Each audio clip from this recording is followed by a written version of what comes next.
Stanton. My lady, the closing statement to Module 1 on behalf of the British Medical Association, the BMA, is as follows.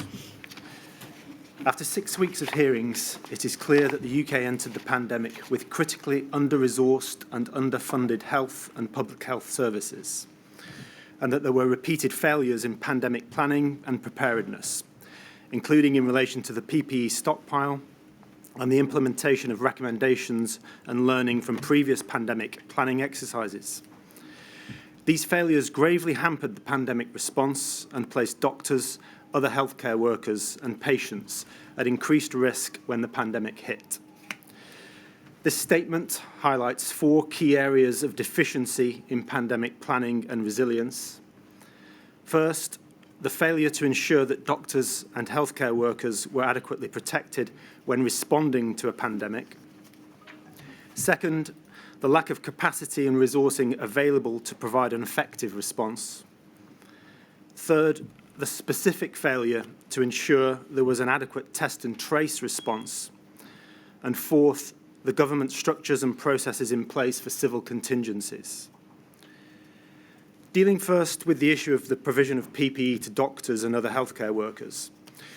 The inquiry has heard repeatedly in this module that the planning for PPE, including the stockpile, was inadequate for a pandemic event. This, coupled with the distressing accounts of healthcare workers about the circumstances in which they were required to work without adequate protection while exposed to a deadly disease, is damning evidence. Right from the outset of the pandemic, there was a huge concern within the BMA's membership about this issue, with doctors describing how they were instructed to remove their masks, accused of scaremongering, and others expressing concern at the absence of FFP3 respirators and the inadequate consideration given to the risks of aerosol transmission.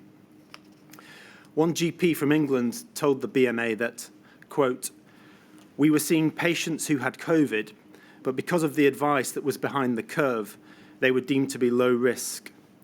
We needed proper protection with FFP3 masks, but these were not considered necessary and were not provided. It was in April 2020, whilst wearing inadequate PPE, that I caught coronavirus from a patient." Close quote. Tragically, there are doctors and healthcare workers who died because of COVID-19 infection acquired in their workplace, and significant numbers are suffering from long COVID. The BMA has very recently, on the 4th of July 2023, published a report about the impact of long COVID titled "Overexposed and Underprotected, the Long-Term Impact of COVID-19 on Doctors," which is informed by a survey of over 600 doctors suffering from long COVID. The report establishes that a lack of preparedness for a pandemic and poor risk management in health services contributed to many doctors contracting COVID-19 at work. A key finding of this report is the lack of access by staff to FFP3 respirators, which are the type of filtering face-piece respirators that provide maximum protection for infection transmitted by aerosol. 77% of the respondents to the BMA survey who acquired a COVID-19 infection in the first wave of the pandemic believe that they were infected while at work, and only 16% of respondents had access to these more protective FFP3 respirators at the time they were infected. There is evidence before the inquiry that this lack of availability of FFP3 respirators was because cost considerations were prioritised ahead of safety, leaving doctors and healthcare workers inadequately protected while delivering healthcare. And it's not just a question of volumes of PPE. There was also a failure to ensure that there was PPE available to suit a diverse range of facial features, including for smaller, often female face shapes, for staff from some ethnic minority backgrounds, and for staff who wear a beard or hair covering for religious reasons. Respondents to BMA surveys during the pandemic were more likely to report failed fit testing of respirators if they were from ethnic minority backgrounds, as these are usually manufactured for white, male face types. Clara Swinson, Director General at the Department of Health and Social Care, accepted that these issues were not adequately considered as part of pandemic planning prior to COVID-19. The BMA's position is that the adequacy of the PPE stockpile is firmly within the scope of Module 1 as a matter of planning and preparedness.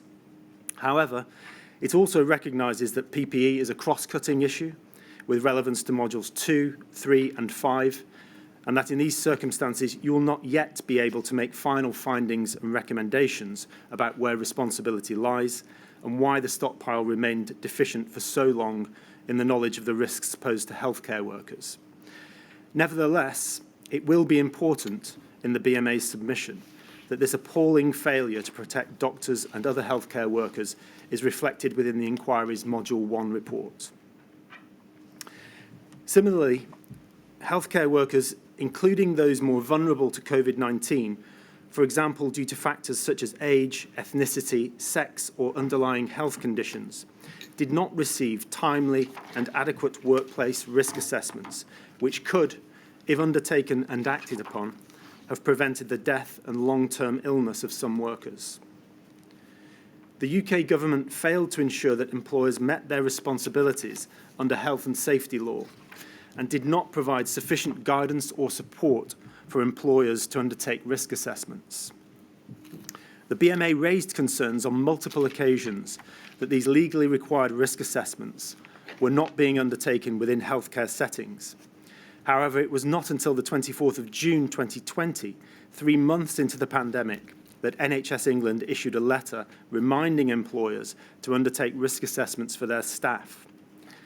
In these circumstances, the BMA felt compelled to develop its own risk assessment tool for healthcare environments, and the fact that it was required to take this step is clear evidence of the failure to plan and prepare to keep healthcare workers safe in their place of work.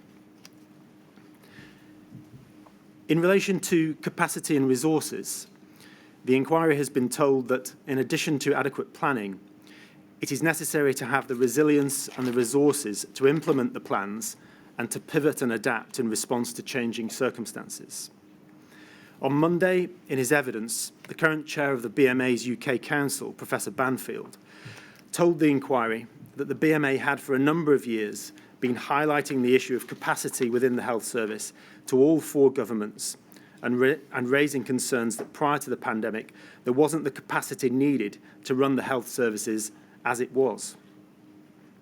He is not alone in this regard, and over the course of the hearings, the inquiry has heard from numerous witnesses across a range of fields of expertise that public health and health services in the UK are suffering from a lack of resources, equipment and capacity, which impacted their ability to respond to the COVID-19 pandemic. These have included Professor Heyman, who noted that preparedness is not just about a strong public health system, and discussed the need for NHS surge capacity. One of the key recommendations from Professor Whitworth was to have sufficient reserve capacity within the health system. Dr. Marmot and Professor Bamborough talked about how the funding of healthcare has been inadequate since 2010 and waiting times have doubled. Dame Sally Davis commented that there was no resilience in the NHS and that compared to similar countries, the UK was bottom of the table on numbers of doctors, nurses, beds, intensive care units, respirators and ventilators. Jeremy Hunt, the former Secretary of State of Health, told the inquiry that he had become convinced as Health Secretary that the NHS needed more capacity. Rosemary Gallagher from the Royal College of Nursing spoke about how workforce resilience is essential in order to deliver healthcare services, and that the UK went into the pandemic 50,000 nurses short, which put staff at risk when seeking to surge capacity. Nigel Edwards of the Nuffield Trust told the inquiry that some hospitals had to make very major engineering and structural changes to accommodate high-flow oxygen at the outset of the pandemic, a point echoed by Professor Banfield in his evidence on Monday. This, he said, indicated a broader issue about the way hospitals have been designed and built in the UK, which is to strip out any kind of redundancy, to compress spaces that are available, to save money where that is possible by reducing to the lowest tolerance that sits within the guidance. Mr. Edwards also said that many health systems, but the UK in particular, have traditionally run with very low margins of spare capacity, which means that having a plan for how to deal with a sudden surge or emergency is very important. But it also limits the scope of that plan, because the level of spare capacity in the system is relatively low. Dame Jenny Harris referred to a 40% reduction in the funding of Public Health England in real terms over the course of its life. And Sir Jeremy Farrar, the chief scientist at the World Health Organization, sets out in his witness statement that public health, clinical care, care homes, health services, and the NHS were chronically underfunded for what they were expected to deliver during the period 2010 to 2020. Efficiency was the singular focus, and spare capacity, resilience, and support for the staff within the NHS and all allied services was neglected. He said this was a system that was not really coping with normal pressures, and there was no spare capacity when a crisis hit. The inquiry has also heard about specific concerns that the public health system was hindered in their pandemic response because of the continuing impact of the structural reforms introduced in England by the 2012 Health and Social Care Act, which fragmented the system and fractured links between public health and NHS colleagues, and of the subsequent years of budget reductions and funding cuts.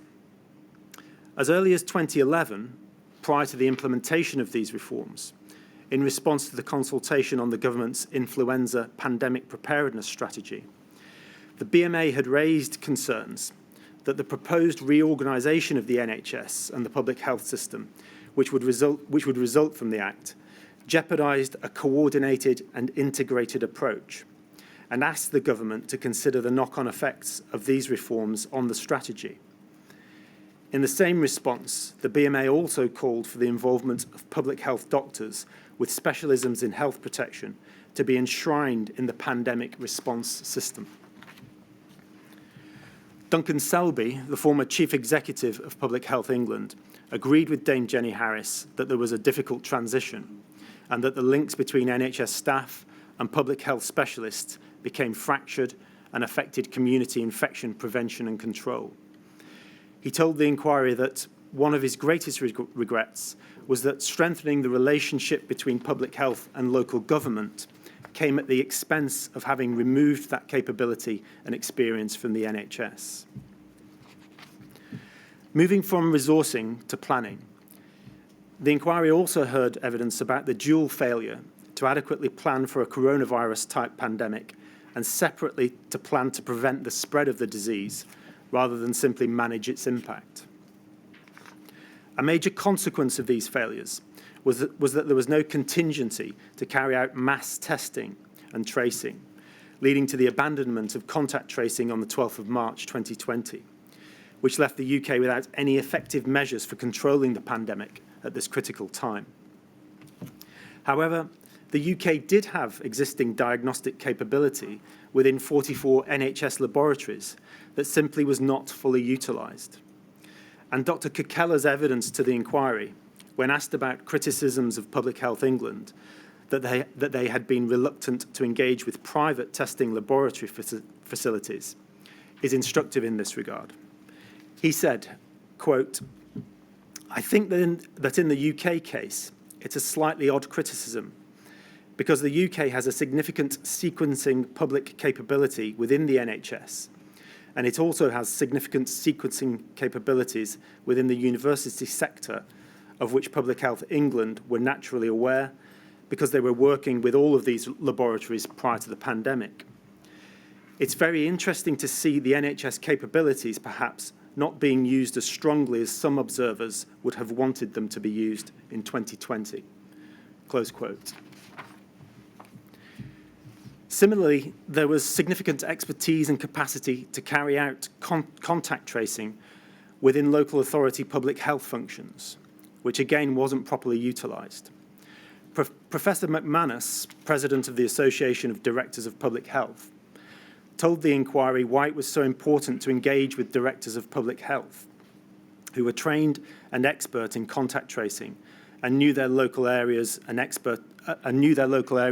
local communities. He said, "They have capabilities that could have been shaped rapidly, like on test and trace, which improved markedly when local directors of public health and local authorities became involved." However, at the start of the pandemic, the UK government did not even have an up-to-date contact list for all the directors of public health. Finally, turning briefly to government systems and processes for ensuring resilience and preparedness. The BMA's position is that there is an urgent need for clear accountabilities and responsibilities to be established. The process by which learning from expert reports and exercises is implemented is woefully inadequate. Over the last 6 weeks, the inquiry has questioned many witnesses about the failure to implement recommendations, and there are too many instances to mention in the time available. Safe to say that concerns and recommendations about the need to ensure adequate PPE, risk assessment processes, test and trace capability, and adequately resourced and staffed public health and health services have been raised repeatedly since at least 2003 following the SARS outbreak. And yet by the time the pandemic struck, almost 2 decades later, they had still not been properly implemented. These failures are partly explained by the vacuum of responsibility for the implementation of recommendations. Public Health England told the inquiry that they just ran the exercises but were not responsible for implementing their recommendations. Similarly, there was no clear process by which those who commissioned and instigated exercises knew whether and how recommendations had been put in place. An example of this being Exercise Alice, instigated by the then Chief Medical Officer in 2016 in response to MERS.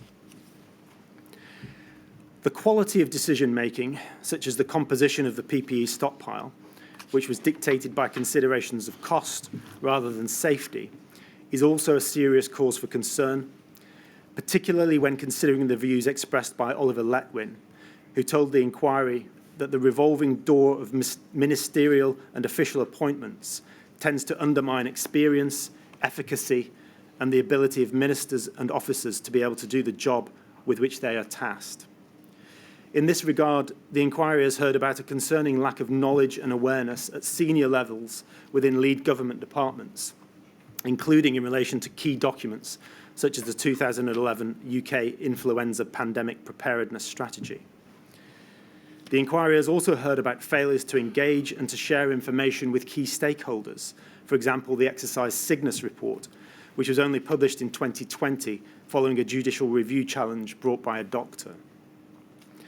Add all of this together, the failure to implement learning, the lack of clarity around roles and responsibilities, concerns about levels of knowledge and experience, cost-cutting, and a tendency towards unnecessary secrecy, and it was inevitable that there would be failures to plan and prepare properly. Sir Jeremy Farrar told the inquiry that we are living in a pandemic age, and before the next pandemic inevitably hits, there is an urgent need to establish clear and coherent decision-making processes, responsibilities, and accountability. In addition, it is imperative that key public services, in particular health and public health services, are safe working environments and are adequately resourced. Thank you, my lady. Thank you very much. Extremely helpful, Mr. Stanton. Thank you. I think next is Mr. Jacobs.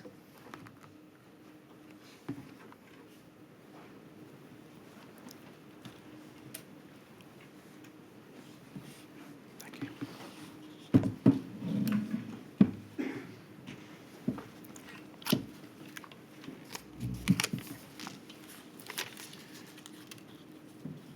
Good morning, my lady. I appear on behalf of the Trades Union Congress, the TUC, with Miss Ruby Peacock and instructed by Thompson Solicitors. The TUC brings together 5.5 million working people who make up its 48 member unions and who span a wide range of sectors profoundly affected by the COVID-19 pandemic. In this module, the TUC is working in partnership with the Wales TUC, the Scottish TUC, and the Northern Ireland Committee of the Irish Congress of Trade Unions. Together, we seek to represent the interests in this inquiry of a great many unions, all listed in our written opening, right across the 4 nations of the UK. Of particular concern to our affiliated unions is to understand the causes and learn the lessons of those of working age who died of Covid-19. They numbered over 15,000. Many suffered in a myriad of ways, including those who continue to live with long COVID. My lady, in this module concerning pandemic planning and preparedness, what we have learnt in respect of a plan for a pandemic such as COVID-19 has been surprisingly straightforward. Quite simply, there was no plan. Planning was, as Dame Sally Davies put it, monomaniacally focused on pandemic flu. Even then, it was focused on managing the dead rather than protecting the living. No doubt there are many important lessons to be learned. That might include reframing our thinking around emergency planning so that we plan not only for what is foreseen as the likeliest emergency, but also for the emergency with the most severe potential consequence.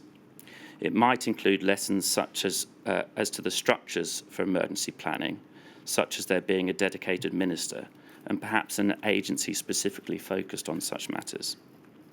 The bereaved family groups yesterday afternoon made a number of suggestions as to necessary reforms for the structures for pandemic planning, and they seem to us to carry some significant force. We say that the inquiry should robustly reject the narrative suggested by some that the events in the pandemic were unforeseeable and all that could really be done was to react as it unravelled. Perhaps the one area in which we were world-leading during the pandemic was in the development and distribution of vaccines.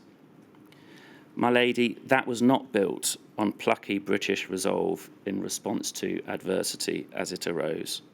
It was built on research and development, investment, and the application of clinical expertise through the establishment of the vaccine network. As Dame Sally Davies explained, it was the only thing we had resilience in. It was an instance of foresight and action and a welcome escape from short-termism. So we have learnt, my lady, not only that there was no plan, but also that preparedness really matters. Our particular focus and concern through Module 1 has been on the resilience of public services and on the disproportionate impact of a pandemic upon certain vulnerable and protected groups. The unavoidable context for considering the resilience of services going into the pandemic is austerity. In our opening submission, we expressed this to be a central theme of the evidence, which rested on a simple but inescapable truth, that no matter what planning is put in place, public services stretched to breaking point by over a decade of budget cuts will be severely impaired in their ability to cope with the shock of a national emergency such as a pandemic. What we described as a striking feature of the evidence that so many will consistently describe austerity's disastrous consequences has proven to be so in the oral hearings. The only real exception has been the evidence of Mr. Cameron and Mr. Osborne. To us, their evidence had the feeling of having come from a distant island in which NHS staff numbers were high, NHS satisfaction was high, and the output of public services had the good fortune of bearing no relation to budgetary input. It was not a picture we recognised, nor does it appear one recognised by any other witness in this module. The Chancellor, for example, was at least prepared to recognise that as Secretary of State for Health and Social Care, he had been concerned in the years prior to the pandemic as to the resilience and capacity in our health and social care services. Indeed, he described the fact that he was unable to secure a long-term funding settlement for the social care sector as one of the regrets of his time as Secretary of State for Health and Social Care. This inquiry has made clear that it cannot and should not express a ruling on the merit or otherwise of austerity as a fiscal policy, but it is its duty to be full and fearless in its findings about the consequences of drastic cuts to public spending. We have heard evidence about resilience and capacity in our healthcare services. For a health service that has perennially faced the existential question of whether it can cope with the next winter flu, we didn't really need to be told that it wouldn't have the resilience and capacity for a global pandemic. Resilience in the face of a pandemic includes not only the ability to treat the urgent cases in its peak, but also the ability to continue to provide healthcare to the population generally, and to be able to return within a reasonable time frame to something resembling an effective health service. Given the gaps in planning, it is a real credit to the commitment, skill, and determination of those in our health service that we did not run out of intensive care beds. The real price has been longer term, in respect of the impact more generally on the ability of the NHS to meet needs for healthcare. Quite shockingly, as of the start of this year, the number of people on an NHS waiting list for hospital treatment has risen to 7.2 million. As Kate Bell of the TUC described in her oral evidence, that number can be compared with the 4.2 million patients on waiting lists at the beginning of the pandemic. That is a huge long-term cost to patients of the lack of resilience and capacity in the NHS.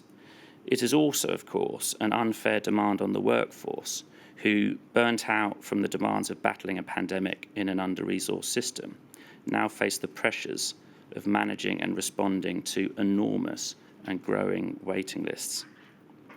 As Ms. Bell highlighted in her oral evidence, in a survey by the TUC of 1,000 NHS staff, 69% said that reductions in staffing and resources were putting patient care at risk. The issue is not therefore only one of waiting times, but of patient safety. We have also heard evidence about resilience in social care. In our opening, we suggested that in social care, the problem has been not so much one of repeated restructuring and reorganisation, but one of neglect. There has been no attempt to structure at all. We observed that adult social care in England is now provided by around 18,000 organisations. We observed that the overall workforce is larger than in the NHS, yet there is no equivalent to NHS England, seeking to provide some strategy and direction to the sector. We pointed out that the TUC has repeatedly called for a national social care forum to bring together government unions, employers, commissioners and providers to coordinate the delivery and development of services, including the negotiation of a workforce strategy. We also suggested that coordinating a national effort across a hodgepodge of private organisations is impossible. My lady, all of those observations have been underlined by the evidence you have heard. On being asked about funding and the difficult picture facing the social care sector, Mr. Osborne pointed out that the cuts in local authority funding were not secret, but were publicly announced as part of a programme of trying to reduce government expenditure. No doubt they were, but an openness as to cuts in funding does not make the challenges faced by the social care sector any less difficult. There are huge challenges facing the workforce. The inquiry has received evidence that in the year going into the pandemic, there were care worker turnover rates of around 40%, in the region of 115,000 staff vacancies, and around 1/4 of its staff were working on zero-hour contracts. Bruce Mann described the UK influenza pandemic preparedness strategy from 2011 as very slim on the social care aspect. From the Department of Health and Social Care's own Operational Response Centre Lessons Learned reviews, it is clear that there was confusion within the department regarding whether it even had responsibility for social care pandemic planning. It states, some commented that emergency planning had assumed care providers would be responsible for their own response and a centralised government role had not been anticipated. The inquiry has, of course, received significant evidence from witnesses, including Sir Christopher Wormold, that key recommendations in respect of social care following exercise sickness were not implemented before the pandemic. Perhaps the scarcity of detailed planning is unsurprising when viewed in light of the complete lack of visibility and centralised oversight in social care as an undoubtedly fragmented sector. The inquiry has heard that going into the pandemic, there was no central government understanding as to how many people were receiving or needed adult social care, nor how many registered homes were providing such care. This is a glaring omission given the complexity of the sector. The Department of Health and Social Care described in its opening statement the fact that social care is managed across 152 local authorities and is made up of around 25,800 registered social care establishments. The reality, as described to the inquiry, is that a complex and fragile sector, upon which so much of pandemic response relies, went into the pandemic without even the most basic of preparations. The inquiry should move forward from Module 1 with some pretty stark findings as to preparedness and capacity in social care. The inquiry cannot seek to recommend the solutions to those problems in this module, but it should be moving forward towards a future module in social care with a sense of conviction that fundamental change is needed.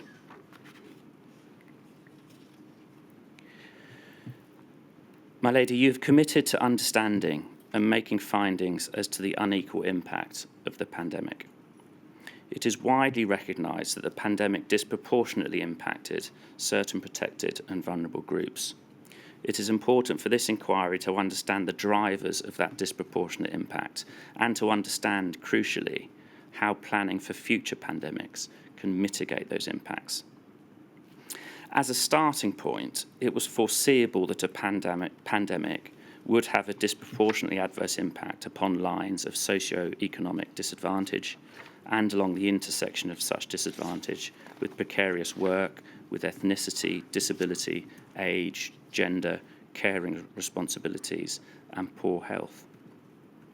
As explained by Professors Marmot and Bambra, the historic and global experience of a range of whole system shocks, whether it be a financial crisis, extreme weather events, or indeed pandemic flu, is that such shocks expose and amplify pre-existing health inequalities.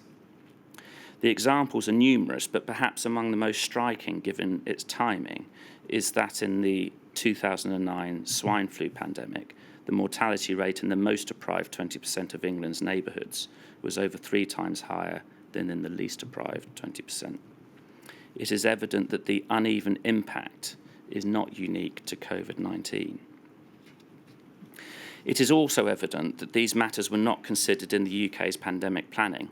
The evidence is that such consideration relating to unequal impacts of a pandemic as there was limited to clinical vulnerabilities. That was acknowledged by both Sir Christopher Wormold in evidence given on behalf of the Department of Health and Social Care and by Catherine Hammond in evidence given on behalf of the Cabinet Office. The Module 1 evidence establishes then that the disparate impacts were foreseeable and were not considered. Those have been important points to understand, but they also give rise to, in a sense, a rather more important and certainly more difficult question. How should planning for a pandemic address these matters? An important aspect is no doubt having appropriate structures for planning. Of course, we urge a departure from the arrangements we described in opening as something resembling a bowl of spaghetti. But this inquiry must also, we suggest, always have in mind what it considers should be in a pandemic plan, or perhaps more helpfully described by the Department of Health and Social Care in its opening, what should be in the toolkit of capabilities to respond to the many different possible characteristics of a future pandemic. Whilst it may be hugely important, for example, to recommend that there be a minister with sole responsibility for emergency planning. This inquiry will not have done its job effectively if that minister is not left with a concrete understanding as to the practical requirements of an effective pandemic plan. To an extent, those concrete measures will be revealed in future modules, but we do not believe we are getting ahead of ourselves in considering them now. These issues should be at the forefront of the inquiry's consideration throughout, and it is in part necessary to have them in mind to ensure that the inquiry is continuing to look at the right issues. It appears to us that the lessons to be learned, certainly in relation to COVID-19 in the workplace, really fall into two baskets. The first relates to the health generally of our nation and the extent of the growing structural health inequalities. The evidence is that the UK entered the pandemic with increasing health inequalities and with health among the poorest people in our society in a state of decline, as it has been since 2010. One of the starkest features of that health inequality is the vast difference in life expectancy between the most and least deprived areas. As the Marmot and Bamborough report describes, the health picture coming into the pandemic was stalling life expectancy, increased regional and deprivation-based health inequalities, and worsening health for the poorest in society. One of the key determinants of health is work. Being in good employment is protective of health, and as Professors Marmot and Bamborough describe, good work is free of the core features of precariousness, such as lack of stability and high risk of job loss, lack of safety measures, and the absence of minimal standards of employment protection. Insecure and poor quality employment is also associated with increased risks of poor physical and mental health. My lady, unemployment is relatively low, but as described by Professor Marmot in the 10 Years On report, there have been some profound shifts in many aspects of the labour market and employment practices. One challenge is rates of pay, with more people in poverty now being in work than out of work. Insecure work has increased. One aspect of that is zero-hour contracts. In 2010, there were 168,000 people working on zero-hour contracts. I think with respect, Mr. Jacobs, you're straying beyond what powers that I'll have in this inquiry to tackle such issues. My lady, I quite agree, and in fact that is a point which I am going to come on to, which is that part of what we have learned in this module, my lady, is that unless we become a healthier, fairer and more equal society, then a future pandemic will again see a disproportionate impact on disadvantaged groups. What we say is it is important that the inquiry makes appropriate findings as to pre-existing structural inequalities and their relevance to uneven impact. But it may also be, my lady, that the answers to a point lay beyond this inquiry.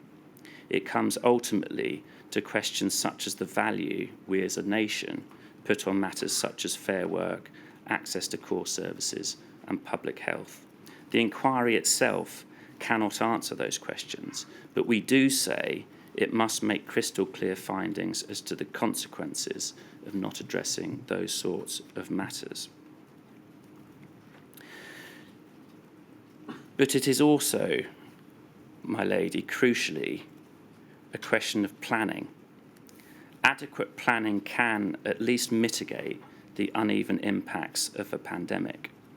This, my lady, is the second basket of lessons that we say are to be learned relating to uneven impact of the pandemic in the workplace. And in contrast, my lady, they absolutely can and should be answered by this inquiry. A number of witnesses and organisations have put forward suggestions as to the lessons to be learned in respect of pandemic planning and mitigating the uneven impacts of a pandemic. Of course, in a sense, we welcome all ideas, but we do say that many, particularly when focused on how to plan to address inequalities, have tended to be rather nebulous in nature, and it is not at all clear how they would lead to concrete and meaningful action. Some have been, to take an observation of yours during the public hearings, my lady, and in fact, just a minute or so ago, noble but beyond the scope of your inquiry. So what does the inquiry do about that, my lady? We say that ultimately, in considering uneven impacts, at least in the workplace, the inquiry must not ignore some simple truths. During the Covid-19 pandemic, there was a continued need for us to travel and to eat. There was a need for food retail staff to attend work, for transport workers to attend work, for food processing workers to attend work, and many others. There was a need more broadly to keep the economy going. And the burden and risk of continuing to attend work falls not on the professional occupations, but on those professions who need to attend work in person and in doing so expose themselves to risk. And my lady, that pattern will inevitably repeat itself in a future pandemic. Moreover, the burden falls, therefore, not on a cohort, the burden falls on a cohort of working people, a great many of whom are in low-paid and insecure work and who suffer from structural health disadvantages. Unless there are some fundamental changes in our society as to the labour market and factors driving health inequalities, the unequal impact will repeat itself too. But the inquiry will hear in future modules, if it seeks the evidence, that the mitigations in those sectors where there were frontline and key workers were pretty hopeless. What all of that means is that one crucial aspect of planning to mitigate uneven impact is, quite simply, planning to keep frontline occupations safe. My lady, that requires pandemic planning across a range of workplaces. In our opening, we said that pandemic preparedness across the whole range of workplaces was not so much a theme that is emerging, but a theme that we are concerned is not emerging. And my lady, we still wait in hope for the inquiry to address these issues. Planning across the necessary range of workplaces and sectors must clearly include an adequate plan for PPE. It must include planning for PPE across a range of sectors. What will the provision and guidance be in advance of the next pandemic for PPE in a processing plant, in a supermarket, or on a bus? Will that be government stockpiles, or will it be for employers to be able to cater for that in meeting their health and safety obligations? If the latter, are those health and safety obligations adequately clear and well understood? These questions remain unanswered, but they are important. The relevance of PPE across a range of settings was a point stressed, at least in the written report, of Professors Marmot and Bambra. Planning across a range of sectors must also include ensuring that those in the relevant occupations have the financial support to be able to self-isolate when poor pay, insecure work, and a lack of sick pay means that workers are faced with a choice between not self-isolating or self-isolating but not having the money to live and eat. The TUC has raised repeated concerns about the limitations of statutory sick pay and repeatedly raised it during the pandemic in connection with the effectiveness of self-isolation as an NPI. As Ms. Bell described in oral evidence, our evidence shows that those on zero-hour contracts are much less likely to have access to decent sick pay. Around a third of those on zero-hour contracts don't earn enough to qualify for sick pay when they fall sick. Fundamentally, the TUC believes it would be better for fair rather than insecure work to be embedded in the labour market. But at the very least, and when it comes to pandemic planning, there must be proper provision for pay and support during self-isolation, and it needs to be planned for. My lady, these ultimately are the sorts of concrete measures that need to be seen in pandemic planning and which will help ameliorate its uneven impact in key and frontline sectors. Of course, those sorts of measures will mean little in practice without an effective health and safety regulator with sufficient resources and powers of inspection. We fear becoming a broken record on this point, but it is important and we still cannot see that it is being addressed. To place an emphasis on health and safety regulation may not be a glamorous answer to these problems, but ultimately it is important. The severe cuts to the UK Health and Safety Executive and its Northern Ireland counterpart, particularly following 2010, were accompanied by a dangerous narrative that dismissed workplace health and safety as unhelpful red tape that did nothing but frustrate businesses and the economy. But that is a reckless approach, and the inevitable consequences have come to pass. To a worker sitting on a processing plant who may already be suffering the disadvantages of low pay in insecure work and suffering the associated poorer health outcomes, an effective health and safety regulator may be the difference between working in an environment with or without adequate measures such as social distancing and PPE. We have reiterated on a number of occasions the inability of the HSE to respond to the pandemic. Delivering a plan which achieves measures across a range of workplaces also requires an approach of partnership in consultation with the relevant industries, including both employers and unions. Ultimately, if preparedness is needed across a range of workplaces, then there needs to be engagement of frontline workers across the necessary range of sectors.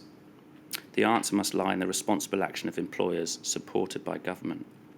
As Jerry Murphy, Assistant General of the Irish Congress of Trade Unions stated during oral evidence, a formal social dialogue mechanism to facilitate cooperation and joint working between government and the trade unions is essential.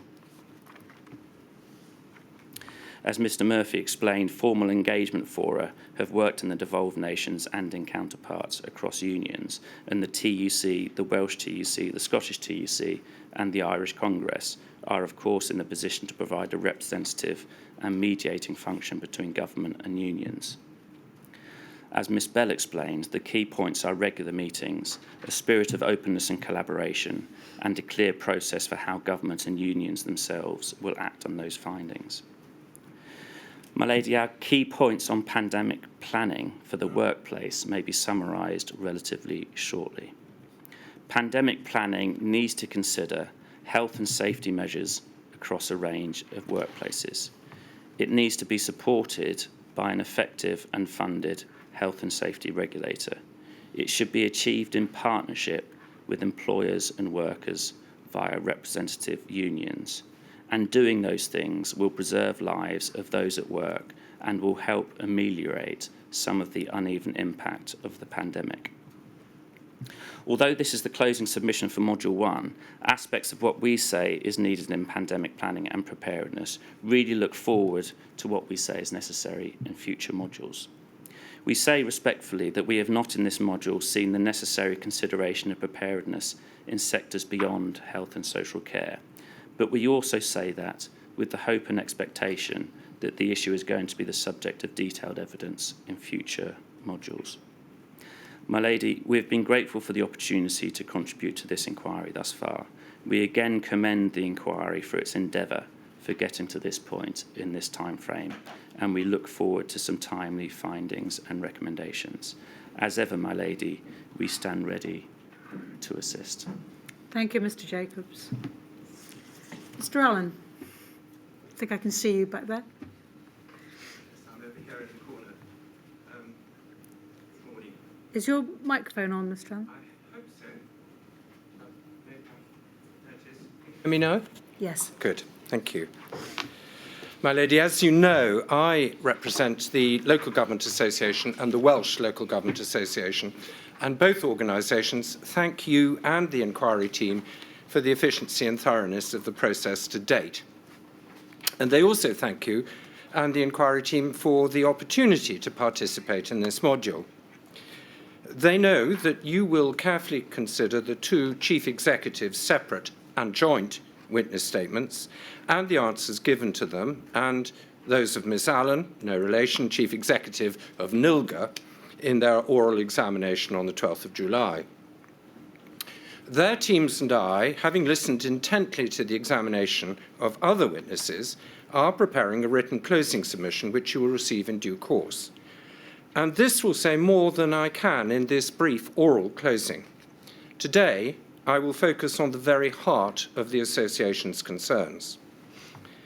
And I must start by emphasising again the importance of local government in pandemic planning.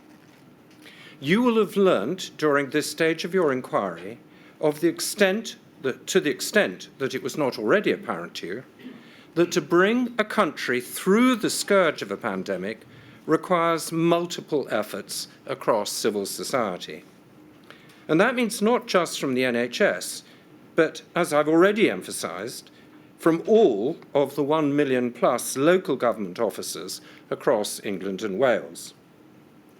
They have been at the heart of the work by finding and tracing those actually or potentially affected or particularly vulnerable, stopping the spread of the virus through assisting with quarantine, helping to maintain social distancing, enforcing lockdowns, and creating vaccine centres, supporting and caring for those who are particularly frail or vulnerable, providing adult social care, looking after families when schools are closed or they're otherwise in need, and at death, doing what they can to provide a dignified departure from this world. Maintaining as much of ordinary life as possible, including administering business loans to help keep business going then and later, and in due course helping with the process of recovery. The Association's 2 chief executives have been examined about local government's preparation for these roles, their engagement with the local resilience fora as Category 1 responders, their engagement with the Cabinet Office, and the way in which the Civil Contingencies Act had worked during the Module 1 period. And you have already heard some extraordinary facts, how the planning was focused on a pan flu and ignored the possibility of a respiratory virus pandemic, how there was no preparation for quarantine, social distancing, or lockdown, how there was no planning for cross-border working between England and Wales, and how the associations were excluded from full participation in Operation Cygnus and were not even informed of its recommendations until they were disclosed in the autumn of 2020, long after the pandemic had begun, and how Operation Alice was conducted with no engagement with local government. And I must add, my clients simply do not understand the evidence of former Secretary of State for Health, Mr. Hancock, who stated that only 2 councils had plans for pandemic flu, a suggestion they do not believe to be accurate at all. And, my lady, we refer you to the survey conducted at the request of the inquiry team attached to the joint witness statement of the 2 chief executives. And similarly, they believe the department had and has far more levers to understand, oversee, and to shape social care provision than his evidence suggested. To find out the extent of adult social care provision, all he had to do was to speak to the Care Quality Commission, with which providers must be registered, or with directors of adult social services who commission care services. My lady, I will move now to emphasising the overarching conclusions that these 2 associations ask you to include in your report on this module of the inquiry. These points are short and pithy, but I submit they are vital if your report is to address fully what is now known to be needed to prepare for the next pandemic. And they concern the vital role that their member councils play. I shall summarise them first and then say a little more about each of them. There are 3. 1, we must learn from the failures in preparing for COVID to design a better approach to pandemic planning and to ensure that local government is at the core of all future resilience planning. 2, in this process, local government must be treated as a trusted and equal partner by central government. 3, local government preparedness has been impacted by austerity, but this cannot be allowed to occur again. So turning to the first, that we must learn from the failures in preparing for COVID to design a better approach to pandemic planning and to ensure that local government is at the core of all future resilience planning. My lady, between 2009 and 2020, councils, as Category 1 responders, prepared, in line with the government's risk assessment and planning, for an influenza pandemic. Yet, as the inquiry has already heard, the pandemic that councils had to respond to was different to the one that had been planned for, meaning plans had to be changed or started from scratch. So for the future, government must recognise that any national response works best when it is built from the local level upwards, co-designed with local government rather than imposed, and regularly tested and exercised with local government and not in isolation. Important work has already been started by the Welsh Government in considering its response to the 2023 independent report into future structures and arrangements for civil contingencies in Wales. The Welsh Local Government Association emphasises that the response needs to be wide-ranging and to address the whole system, with local government involved from the outset in any system redesign. By contrast, much more is necessary in England, where details of the new UK government resilience framework remain limited. Jointly, the two associations submit that the civil contingency system needs to be treated and managed as a single system from top to bottom, from central to local, and from strategic to operational. They say that for emergency events, whether of a national or global scale, there has to be a joined up and co-owned planning system between the UK government and the devolved governments, with local government fully engaged in this. This must lead to comprehensive and inclusive national planning arrangements to build preparedness for emergency events of such scale and length. These plans should be maintained and be reviewed and tested at regular intervals by all agencies in the whole system. The testing processes must have sensible and workable lead-in times, allowing local areas to coordinate their local testing approaches. Planning at all levels should be inclusive of the third sector, and they should give the opportunity for stakeholders and representative bodies, for instance those who might be vulnerable or have protected characteristics, to give advice and insight. Arrangements should be put in place so as to give the public proper assurance about preparedness through access to information and media coverage. As part of planning, protocols and arrangements should be put in place for clear, timely, and coordinated public information in the event of a major emergency. These protocols and arrangements should be intergovernmental to avoid public confusion across the home nations.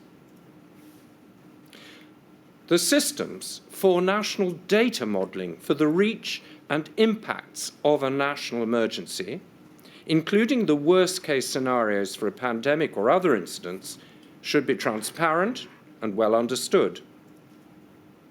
In preparing for or responding to an actual emergency, the data analysis should be shared within and flow through the civil contingency system in a timely way. A peer review system for the local resilience fora should be introduced to provide external insight and local assurance about plans. Preparedness and resilience need to be reviewed in several key areas of high sensitivity and risk, including protecting vulnerable people, the protection of dignity in the management of excess death numbers, and the resilience and capacity of the independent residential care home sector.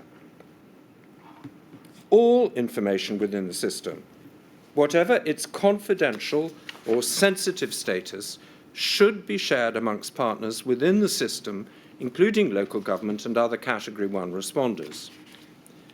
And the principle of subsidiarity, localism, should be understood and honoured so that planning and action are taken at the most local point possible. But equally, there must be local input into those national decisions whose impacts will be most felt locally by local communities. And these plans should be subject to democratic oversight at local and national levels, including democratic oversight of the system of preparedness through, for instance, local council scrutiny committees and also parliamentary committees. Now, turning next to our second overarching theme, local government must be trusted as an equal partner by central government. I said at the outset in my opening remarks that central government must take active steps to ensure it fully understands how local government works and the complex systems within which it operates. The evidence that you have received has shown just how little trust and understanding there has been, and also some of the consequences of this. So my clients want to emphasise in their closing submission that local authorities are not merely delivery bodies. They are democratic representatives of their local communities, and they are repositories of expertise and knowledge about their locality and service delivery within it. Forget these points, and central government will always be in a mess in a crisis. But the key point is that long before a crisis happens, the best resilience will be built on partnership in which each understands and respects the role of the other, because local knowledge, skills and expertise will always be crucial in addressing complex issues that affect diverse communities in the context of a crisis. Now, while the Welsh Local Government Association recognises that it had a different experience to our English counterparts in preparedness for major emergencies, nonetheless, there are lessons there too. Nationally constructed plans for preparedness should be reviewed and updated regularly with the full involvement of all partners, including local authorities and their representative associations. My lady, my third overarching point is this. Local government preparedness has been impacted by austerity, but this cannot be allowed to occur again. We are grateful to counsel to the inquiry, who have examined numerous witnesses about the facts and effect of austerity. The associations recognise fully the importance of fiscal prudence at their level, so it's not necessary for me to make general submissions in closing about the effects of the decade or more of austerity on the UK as a whole. The two associations do, though, want to ensure that you know that they most certainly have a view about the effects of cuts to resources on planning for a pandemic.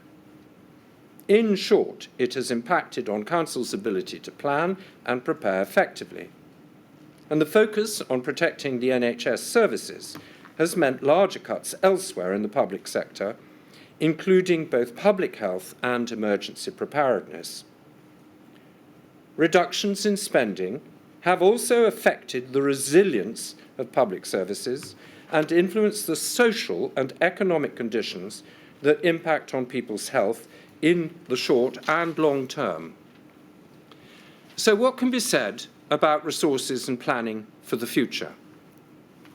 Well, my lady, in short, we ask you to say that continued budget cuts will undermine the resilience and capacity of councils to respond to pandemics.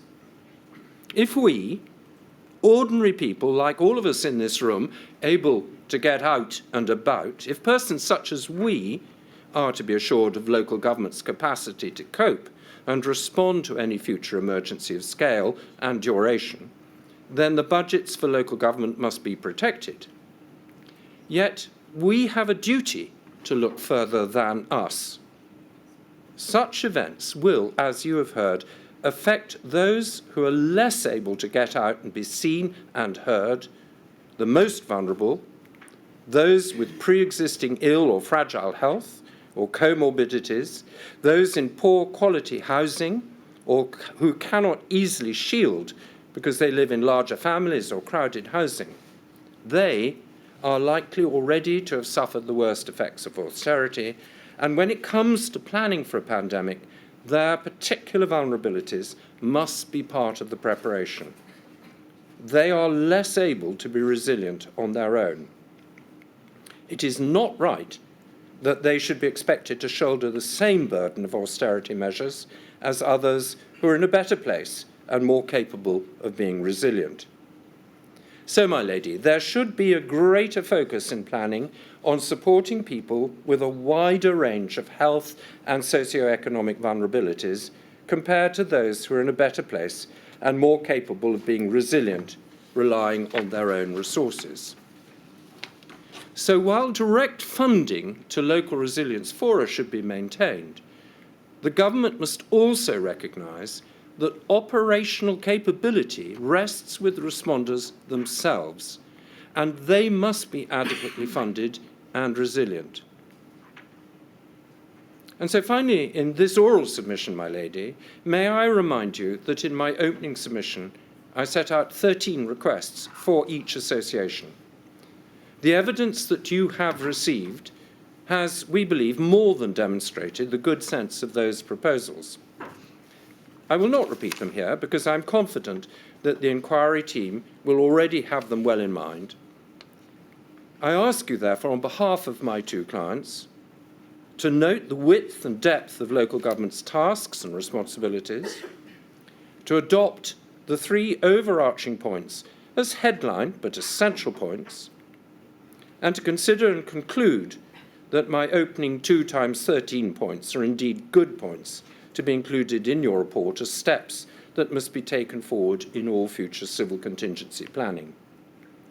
And, my lady, I thank you in advance for the report that you propose to deliver on the issues we've discussed in Module 1, and we respect the fact that there's a lot of hard work for you ahead.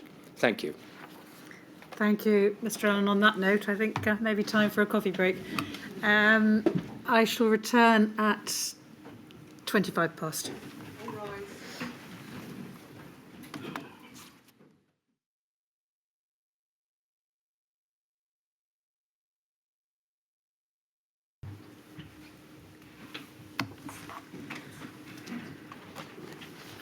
Mr. Hill.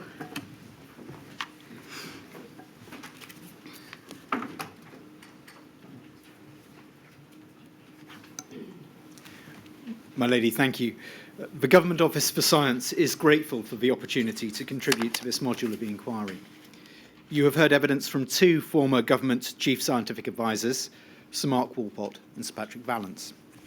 These brief closing submissions, which will be supplemented in writing, are a distillation of the key aspects of their evidence and identify the key issues they would invite the inquiry to address when formulating its conclusions and recommendations in relation to future pandemic preparedness. There is a fundamental overarching issue to which everything that follows is subject, and that is the extent to which we, as a society, wish to devote resources to purchasing insurance against future pandemics. Although choices on allocation of resources will always remain political ones, this module of the inquiry provides an opportunity to reflect on the value of insurance against future risks that have the capacity to cause large number of deaths and profound social upheaval. In some areas, the value of insuring against future risk is well understood, and Sir Patrick gave the example of the armed forces. He observed that money spent on that aspect of a nation's security is not regarded as wasted, if there turns out to be no need to fight a war. The effective protection of society from natural hazards requires a similar mentality and an understanding that natural hazards can be just as devastating as security threats. In particular, when planning for a future pandemic, it needs to be understood that you may not need everything that you pay for. Innovation, whether scientific or technological, inevitably comes with failure, and that has to be priced in and accepted as part of the process. The success of the development of vaccines and the vaccine task force has been referred to by many witnesses and indeed was referred to by Mr. Jacobs earlier today. In respect of that undoubted achievement, Sir Patrick made the telling observation that it was only by the approval of funding, notwithstanding the very significant risk of failure, that success was achieved. In the field of pandemic preparation, the concept of value for money has to be broader than traditionally used by government. The conventional analysis, as exemplified by the National Audit Office and the Public Accounts Committee, requires revision when applied to the building up of effective resilience against future pandemics. Turning to the issues of planning and resilience, it is our submission that the approach to risk planning for future pandemics, as reflected in the NSRA and more broadly across government, requires fundamental structural change in at least two respects. First, the focus should be on capabilities and scenarios and not specific plans for specific types of pandemic. The response to the emergency that eventuates will inevitably need to be targeted, but the preparation needs to be broad. Predicting the next pandemic with any sort of precision is impossible. There are too many variables.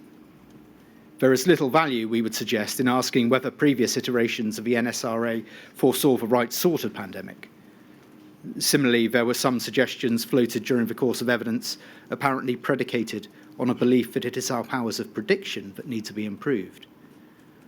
One is that drugs and vaccines effective against Covid-19 should have been stockpiled and would have been with a little more imagination. Yet nobody knew which drugs worked until extensive clinical trials had taken place. And you cannot stockpile a drug or vaccine which does not yet exist. But what you can do is to assess and build your capability to research, trial, and roll out existing treatments when faced with a new hazard. You can invest in your capacity to discover, invent, manufacture, and distribute a new treatment or vaccine at speed. You can ask what capabilities will be required to deal with future pandemics, whether those capabilities exist, and how they can be scaled up quickly. In the particular context of a future pandemic and based on recent experience, the key areas to address in this analysis include the following. First, data. Which data will be required? Who holds them? How can they be obtained and analysed? Second, testing and tracing. What capability will we require, and what infrastructure do we have to provide it? Third, equipment. What will we require, and where will we source it from? What can we realistically stockpile, and what industrial and manufacturing capacity will we be able to call upon? Drugs and vaccines. How do we preserve excellence in our scientific research base? How do we translate that research into manufacturing? What manufacturing capacity will we require, and where is that capacity held? Fifth, diagnostics. The same questions arise, together with the imperative of preserving that which we have now built. How can we ensure that everyday healthcare in this country uses a domestic diagnostic capacity so that it can be pivoted to emergency pandemic response at short notice when required? What support and partnerships do we need to develop with industry? Sixth, international cooperation. What networks will we be able to call upon and plug into? Seventh, vulnerable groups. Where within society are the effects of a pandemic likely to be felt most acutely, and what measures are available to mitigate that impact. These are the questions of general application that should underpin the NSRA and should, if approached correctly, provide answers that will be adaptable to the next pandemic. They do not depend for their success on correctly guessing what the pandemic will look like. They will lead to a better balance between prevention, mitigation, and response. They will identify in advance areas of strength and areas of relative weakness so that they can be addressed before the pandemic rather than during it. The second point we make about planning and resilience is an inevitable consequence of the first. The effective formulation and delivery of a resilience plan of the type that I have just described cannot simply be allocated to a single government department on the existing NSRA model. Pandemics require an integrated, cross- and intergovernmental response. They present funding challenges which cannot be met by a single department with a single budget from which to meet all of its day-to-day requirements. Nor can the effective oversight and delivery of a plan of this nature be fragmented across the various branches of government with an interest in its constituent elements. It is essential that there is a senior and authoritative single point of accountability and responsibility within government to drive resilience and implement plans. To take the example of Exercise Alice, this did address containment and mitigation and did provide an opportunity to develop capabilities that would have been valuable when the pandemic struck. But there is simply no point in running exercises like this without having someone responsible for coordinating and overseeing the response and being responsible for ensuring that actions are followed through. A clear structure of accountability and responsibility will address the tendency to believe that as long as a report has been written, the problem has been solved. It will create an institutional memory and repository of relevant information, which will be preserved when officials and ministers inevitably move on. It will ensure that documents and plans relating to resilience are kept under regular review and remain within their sell-by date, rather than being allowed to drift into obsolescence. Crucially, from a science perspective, it will provide a clear docking point within the government for scientific advice during normal times. Both Sir Mark and Sir Patrick spoke of the need for scientific advisors to be proactive and go beyond simply answering the questions set by government. That approach will only be effective if there is a clear and direct route by which such advice can find its way to the right person's desk. There is, therefore, a need for reform and improvement in the structures for planning, preparation, and resilience. In contrast, the existing structure for the delivery of science advice during an emergency is clear and fit for purpose. COBRA commissions SAGE, and the GCSA provides the link between SAGE and COBRA. During the pandemic, SAGE could commission subgroups such as SPI-B and SPI-M to undertake specialist pieces of work. Each department has, or should have, its own CSA, and each devolved administration should have its own government CSA. They have a direct line of communication with the UK GCSA, who supports them and leads the CSA network. The SAGE model allows for flexibility and a tailored response to the emergency that is being faced. It enables the right people to be assembled from the appropriate disciplines. Many other countries adopted similar models in recognition of the effectiveness of the UK's arrangements, and the inquiry will recall in particular the evidence of Sir Jeremy Farrar in this regard. This is not said complacently, and the inquiry has heard of the ongoing work within the Government Office for Science to strengthen and improve SAGE's processes. We also see the force in ensuring that representatives of the devolved administrations are invited from the outset to SAGE meetings where emergencies concern them.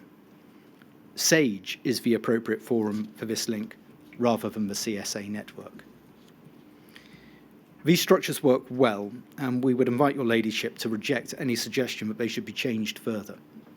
In particular, adding mandatory representation of all the devolved nations' health CSAs to the CSA network would risk actively harming a body that has developed organically into a highly effective means of cross-governmental collaboration, one that concerns the full spectrum of science advice, not just health.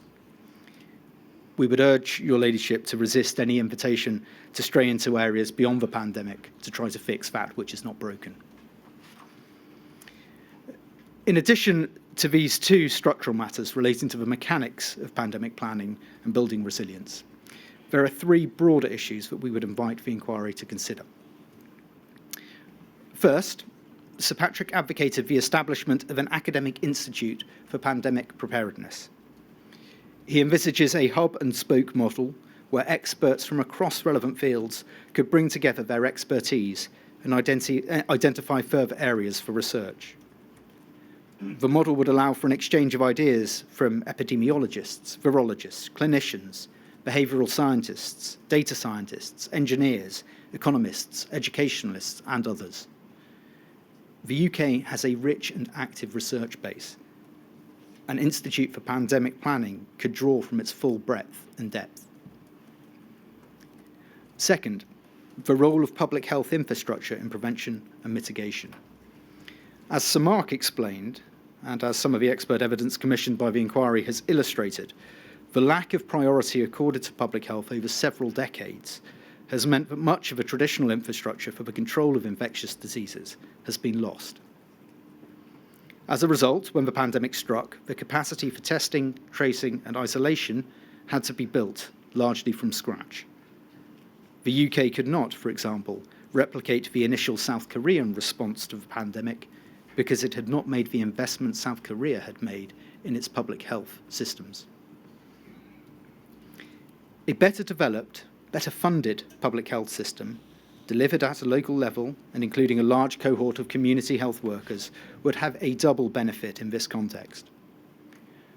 During peacetime, it would improve the health and access to healthcare of the general population, including vulnerable and marginalised groups.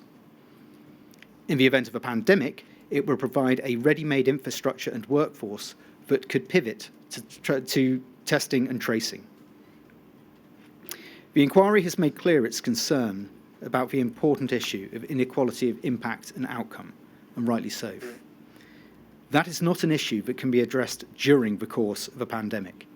It has to be dealt with at a structural level in advance. A high-quality and properly resourced public health system is essential to achieving this. Finally, whilst there are plainly steps that we can take at a national level to improve our planning and resilience, it has to be kept in mind that the effective response to a future pandemic will inevitably be an international endeavour. The 100 Days mission is centrally important in this regard in respect of inventing and manufacturing diagnostics, vaccines and therapeutics. Other areas of cooperation are also required, notably in surveillance and initial public health response. It is important that any structural changes made at national level dovetail with the work that is being done on the international plane. Although the hearings in respect of Module 1 are now at a close, we appreciate that the work of the inquiry on the issues of resilience and preparedness will continue. The Government Office for Science will, of course, continue to provide the inquiry with whatever further assistance and support it may require as it completes this important aspect of its work. Thank you very much indeed, Mr. Hill. Very helpful. Next is Mr. Block. Oh, right back there. Good morning, my lady. Mr. Block. My lady, as you're aware, His Majesty's Treasury has not yet addressed the inquiry. Therefore, may I associate the Treasury with the sentiments of the inquiry legal team and those core participants who made opening statements and offer our sincere and heartfelt condolences to those who lost family members, friends and colleagues, and our sympathy to all those who've been affected by the pandemic. My lady, no one who heard the moving and courageous evidence yesterday morning can be in any doubt about the profound effects on individuals and families. My Lady, I'm instructed by Robin Smith of the Government Legal Department and appear together with Mr. Stephen Gray. May I say at the outset that the Treasury wishes publicly to reiterate its intention to assist the important work of this inquiry. It has sought and will continue to seek to assist you as best it can through disclosure of relevant material and the provision of comprehensive witness evidence.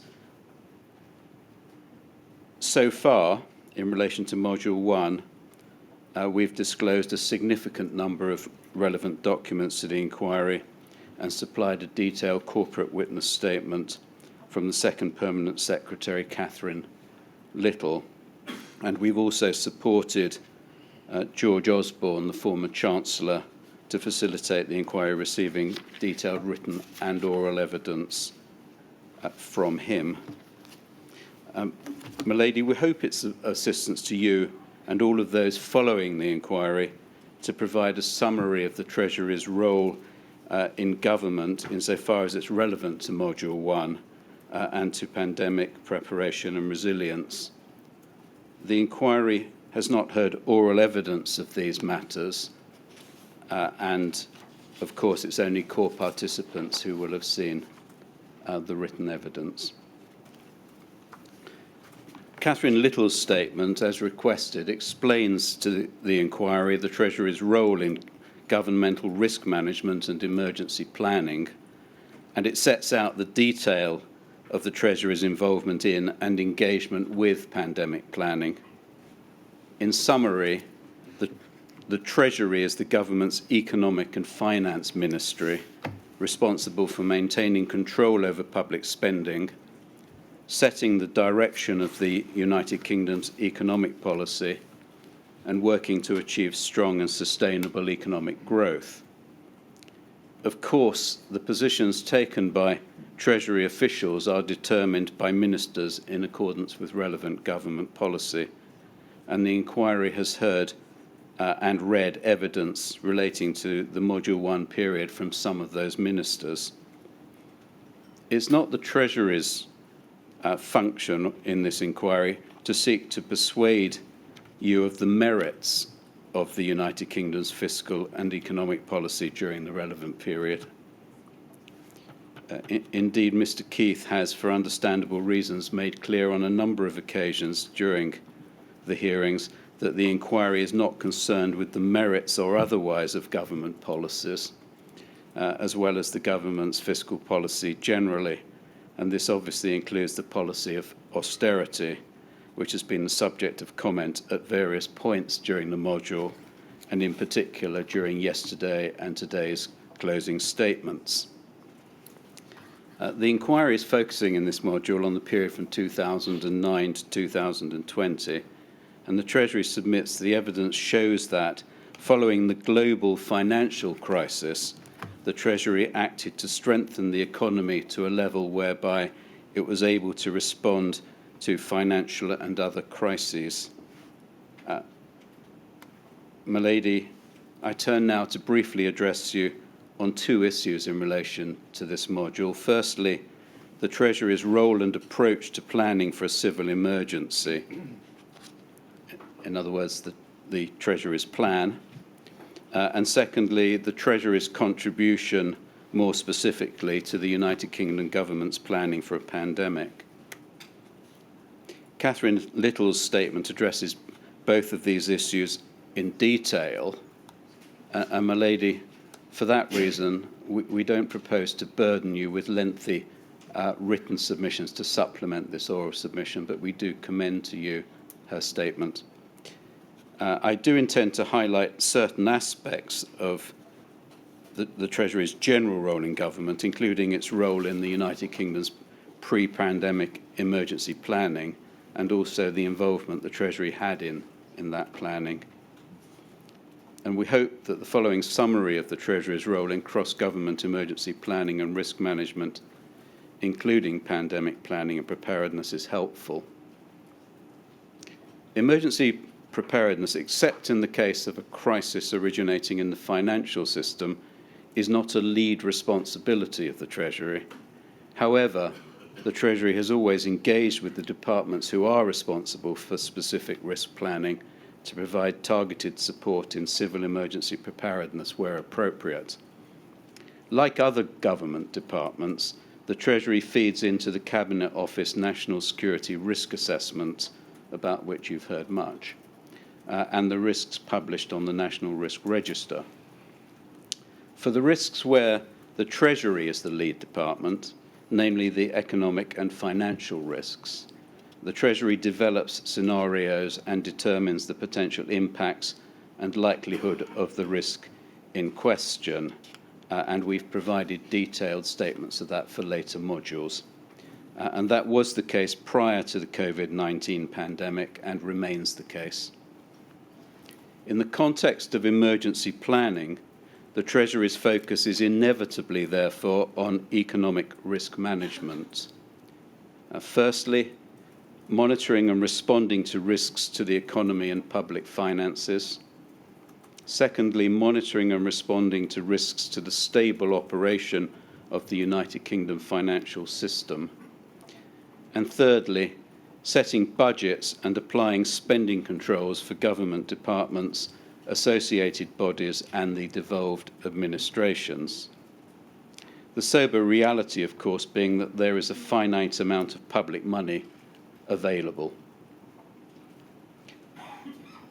As set out in Catherine Little's statement, the Treasury has a detailed and comprehensive risk management framework, including the Treasury economic risks, fiscal risks, and financial stability groups, together with resilience and contingency planning units, which regularly assess, monitor, and scrutinize risks to economic, financial, and fiscal stability. And they draw on information and data from a wide range of sources and work with other organizations such as the Bank of England, the Prudential Regulation Authority, and the Financial Conduct Authority. The Treasury's work in this regard also has an international dimension. By way of example, the Treasury is the joint chair with the Foreign, Commonwealth and Development Office of the quarterly Global Economic Analysis and Risk Group, and this group works to ensure that there is sufficient focus on and analysis of important global economic issues and risks. It has previously, for example, included the health risks in relation to Ebola.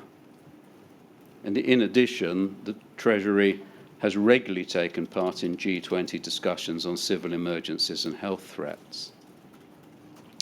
The Treasury's risk management framework undoubtedly benefited significantly from the detailed review and the lessons learned exercise carried out in respect to the Treasury's handling of the 2008-2009 global financial crisis, the White Review to which you've been referred. This was commissioned in 2011 and it published its findings in 2012.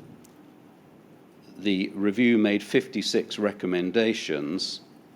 By 2014, the Treasury had fully accepted and completed 46 of those. It had partially accepted and completed 8 of those, and it rejected only 2 of those.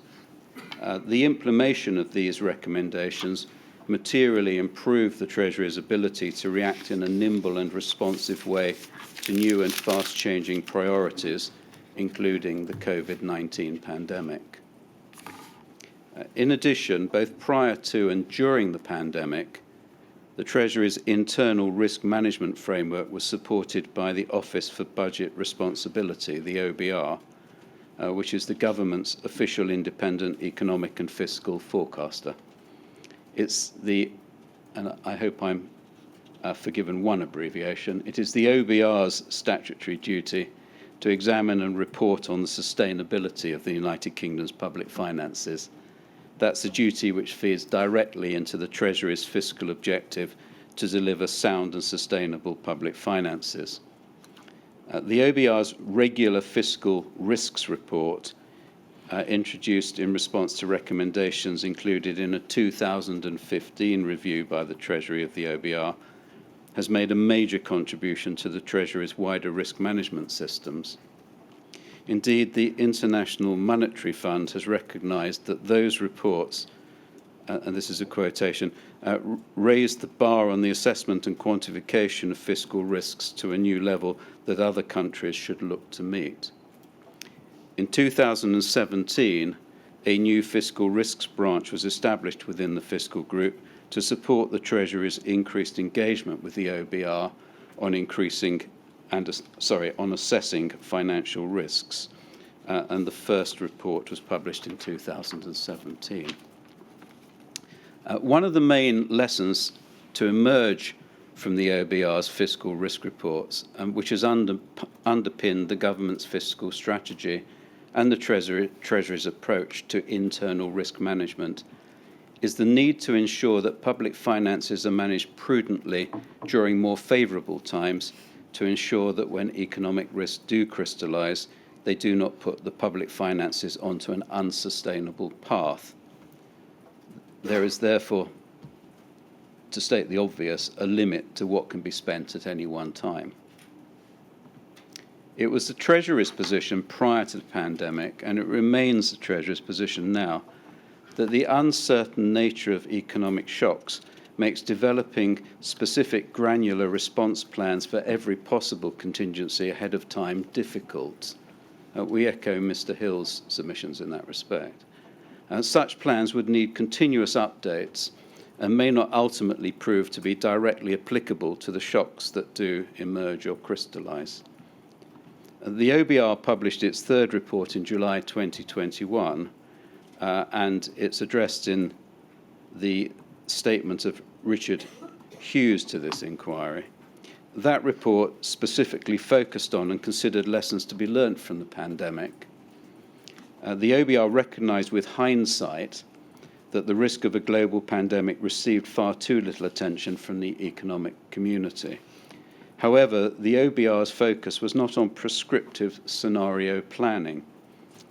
Instead, it concluded that fiscal policy needs to be more nimble than previously thought, so as to be able to adapt quickly to the unexpected.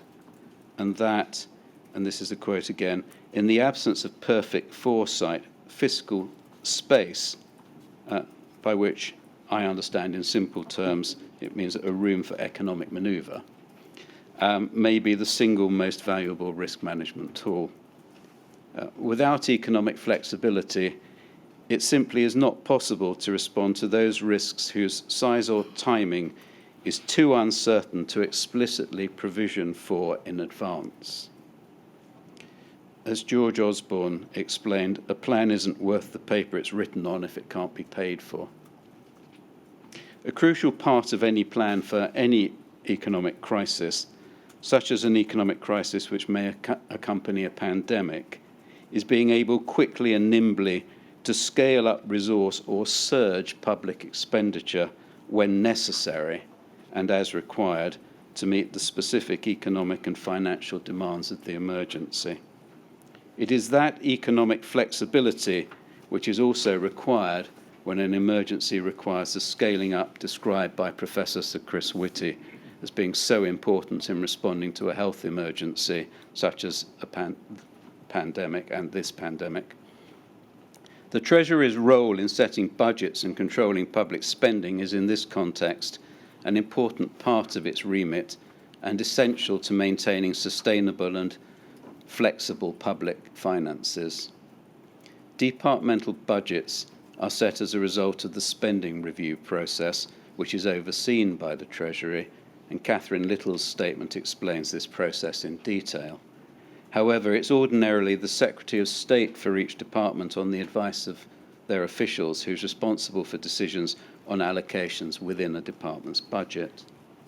While the spending review generally covers only expenditure which can be reasonably planned in advance, the Treasury has always set aside contingency, called the reserve, for genuinely unforeseen, unabsorbable and unavoidable pressures. The Treasury then controls how this contingency is allocated. Catherine Little also explains the funding arrangements for the devolved nations in Annex G of her statement. And similarly to the UK departments, the devolved administrations receive multi-year funding settlements at spending reviews. The amount of funding provided is largely determined by the long-standing Barnett formula. Devolved administrations can seek access to the reserve, and access is judged on largely the same criteria as the United Kingdom government departments, but also considering the additional tools and powers open to them. In the context of its risk management role, the Treasury also wishes to reassure the inquiry that it, as no doubt all government departments do, carefully considers the equality impacts of its decision-making in accordance with its legal obligations and its strong commitment to equality issues. My Lady, I now turn to summarise the role that the Treasury played in respect of pandemic preparedness in the period covered by Module 1. Before the Covid-19 pandemic, as you know, pandemic preparedness was led by the Department of Health and Social Care, together with the Civil Contingencies Secretariat in the Cabinet Office. The Treasury was not a lead department regarding pandemic preparedness. However, it did participate in and respond to influenza pandemic planning and the related exercises carried out by those departments with the lead responsibility and when asked to do so. At various points and in accordance with the expert advice at the relevant time, the Treasury undertook economic analysis to understand the impact of a pandemic flu scenario. For example, in 2006, the Treasury produced internal analysis of the impact of future human flu pandemic on the economy following the avian influenza outbreak.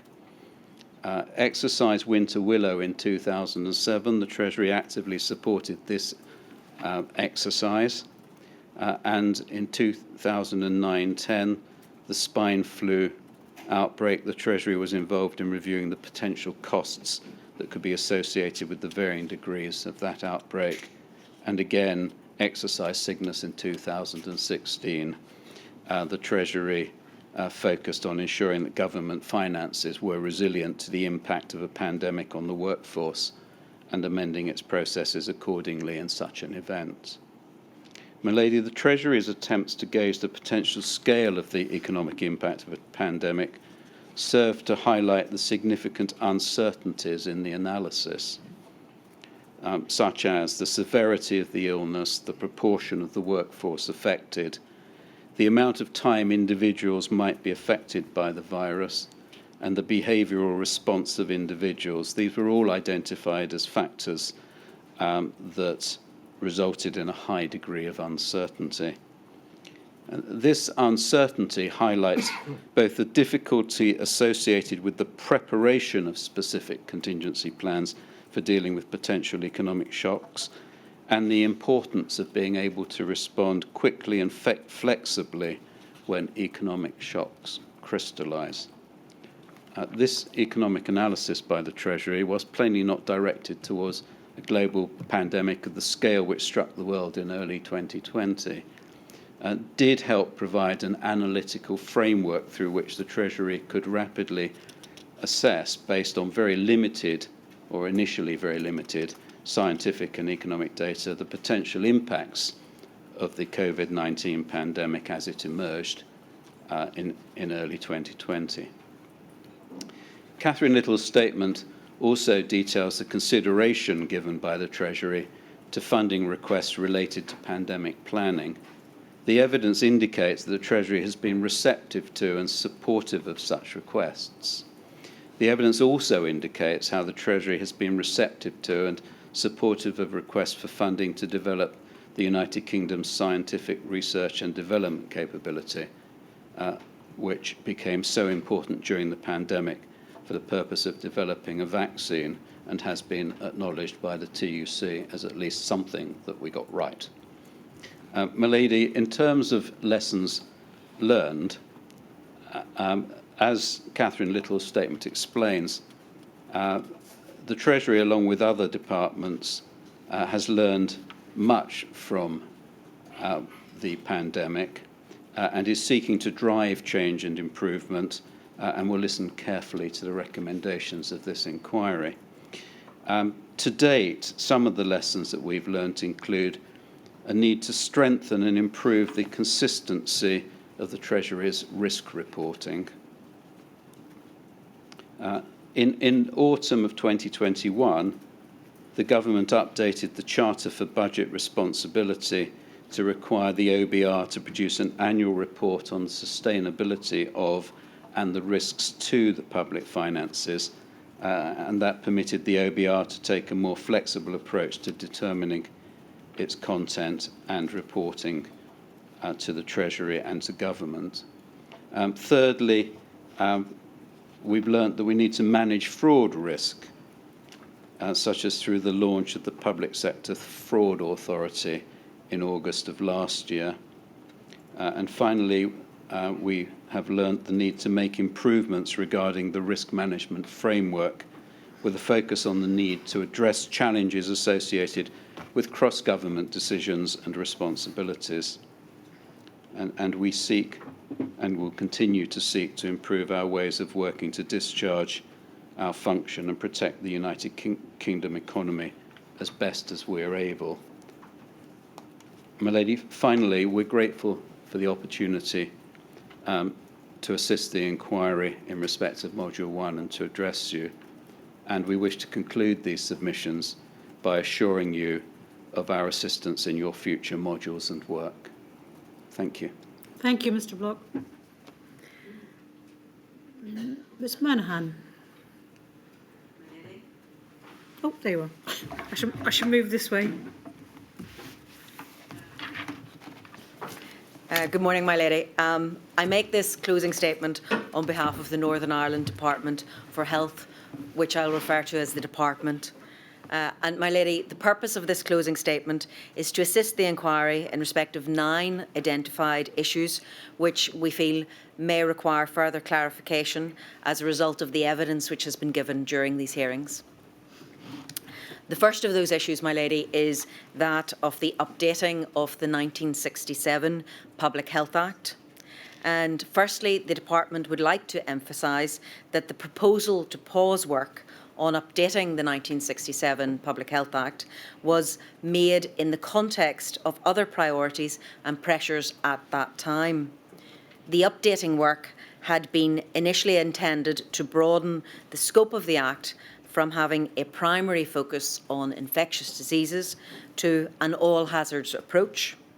My lady will see, of course, that from the contemporaneous emails of Professor Sir Michael McBride, that this agreement was only reluctantly given in light of the more immediate priorities at that particular juncture.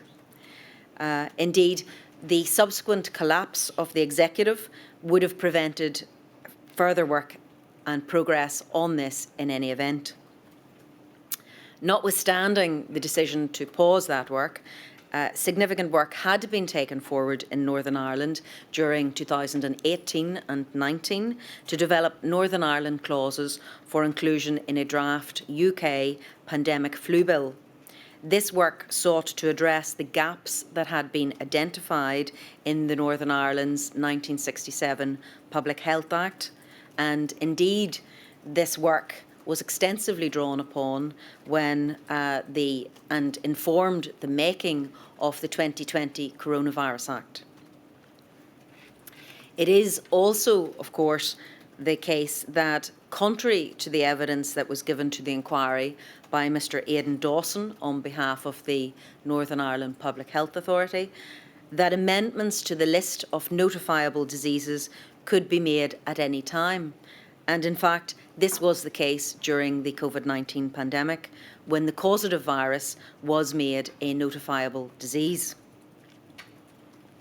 The Department would also like to point out that there has, at times during the hearing, the perception that there has been a conflation and confusion in relation to the UK Civil Contingencies Act and the Northern Ireland Public Health Act.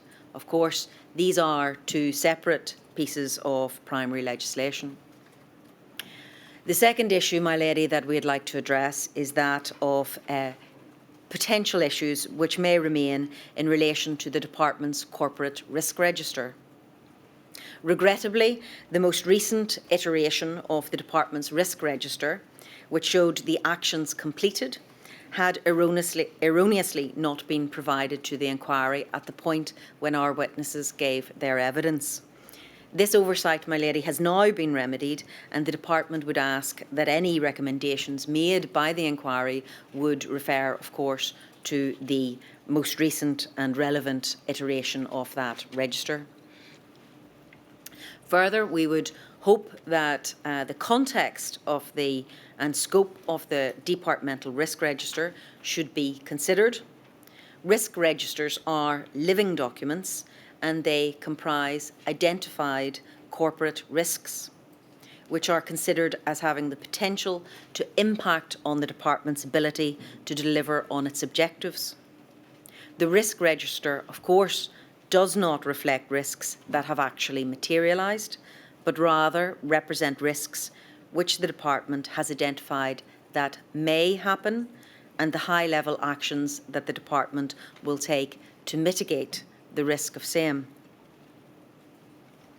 The Departmental Risk Register is reviewed quarterly at 3 distinct stages and is also separately considered by the Departmental Audit and Risk Assurance Committee, who will advise in turn the Permanent Secretary on the adequacy of the representation of the risk and the actions to manage and mitigate.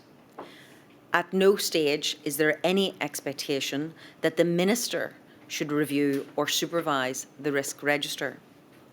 As such, the failure to reiterate risks from the risk register in the Minister's first day brief should not be regarded, we say, as a point of criticism, particularly given that the first day brief is extensively elaborated on in the Minister's subsequent meetings with the respective policy leads in the first few days and weeks of his appointment.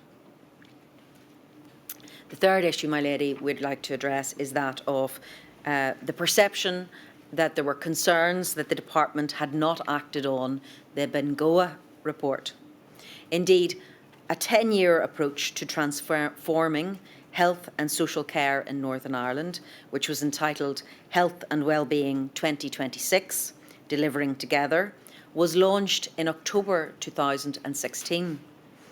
The Delivering Together project was in response to 3 significant reports, the first being the Bengoa report, the second the Transforming Your Care report, and the third, of course, being Sir Liam Donaldson's report. Work began on that project in November 2016, and in the absence of our Northern Irish Assembly, senior departmental officials continued to provide strategic leadership and oversight in the design, development and implementation of the transformation strategy. In that context, 18 key deliverables were identified for the Delivering Together project, and reports had been published in 2017, May 2019 and June 2021.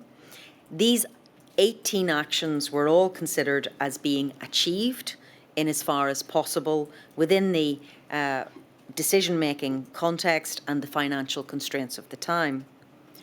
Notwithstanding this, of course, it was always acknowledged that full implementation of the transformation strategy required both sustained investment and decisions that would rightly fall within the purview of the ministers.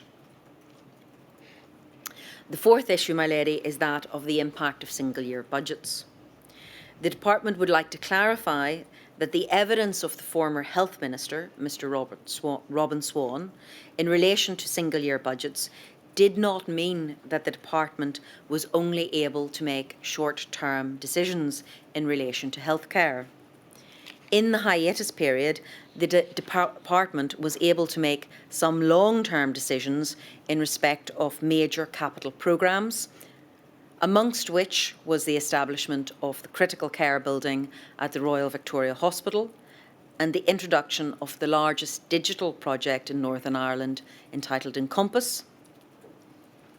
Despite these actions, it is, of course, incontrovertible that the absence of multi-year budgets reduced the certainty with which longer-term planning could take place and created a greater short-term focus than was otherwise desirable.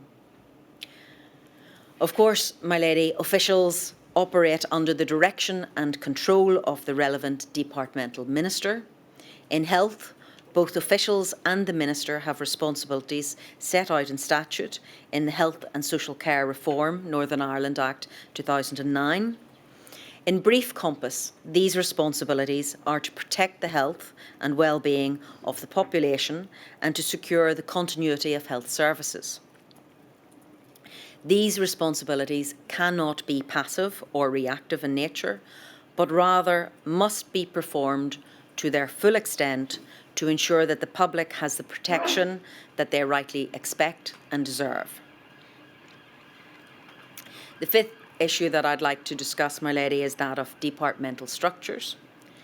And the department would like to address issues which arose in relation to the extensive and complex structures for emergency planning and preparedness in Northern Ireland, and the observation that had been made that these could be seen as overly complex. While, of course, the department is open to better ways of organising these arrangements, it is considered that there is no one ideal structure. The department does not consider that there was a fundamental structural problem. Rather, it considered that what mattered more is that of functionality, and that those individuals who operate within the extant arrangements understood their respective roles and responsibilities. In the Northern Ireland context, it is considered that these advisory groups and structures are important in that they bring together individuals across separate organisations in order to work collectively on aspects of emergency preparedness and planning. These arrangements are by necessity complicated and to the uninitiated may appear complex.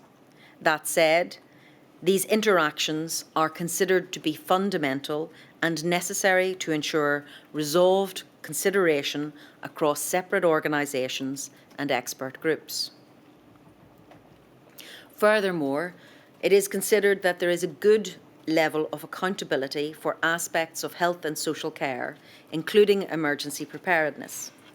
Planning in Northern Ireland is necessarily delegated to boards of arm's length bodies, who are in turn accountable to the department through extant arrangements of departmental sponsorship and mid and end year accountability reviews. Accountability within the department means in practice that respective directors and departmental group leads will provide assurance to the Permanent Secretary. These arrangements are long established and well understood. The sixth issue is that of emergency planning.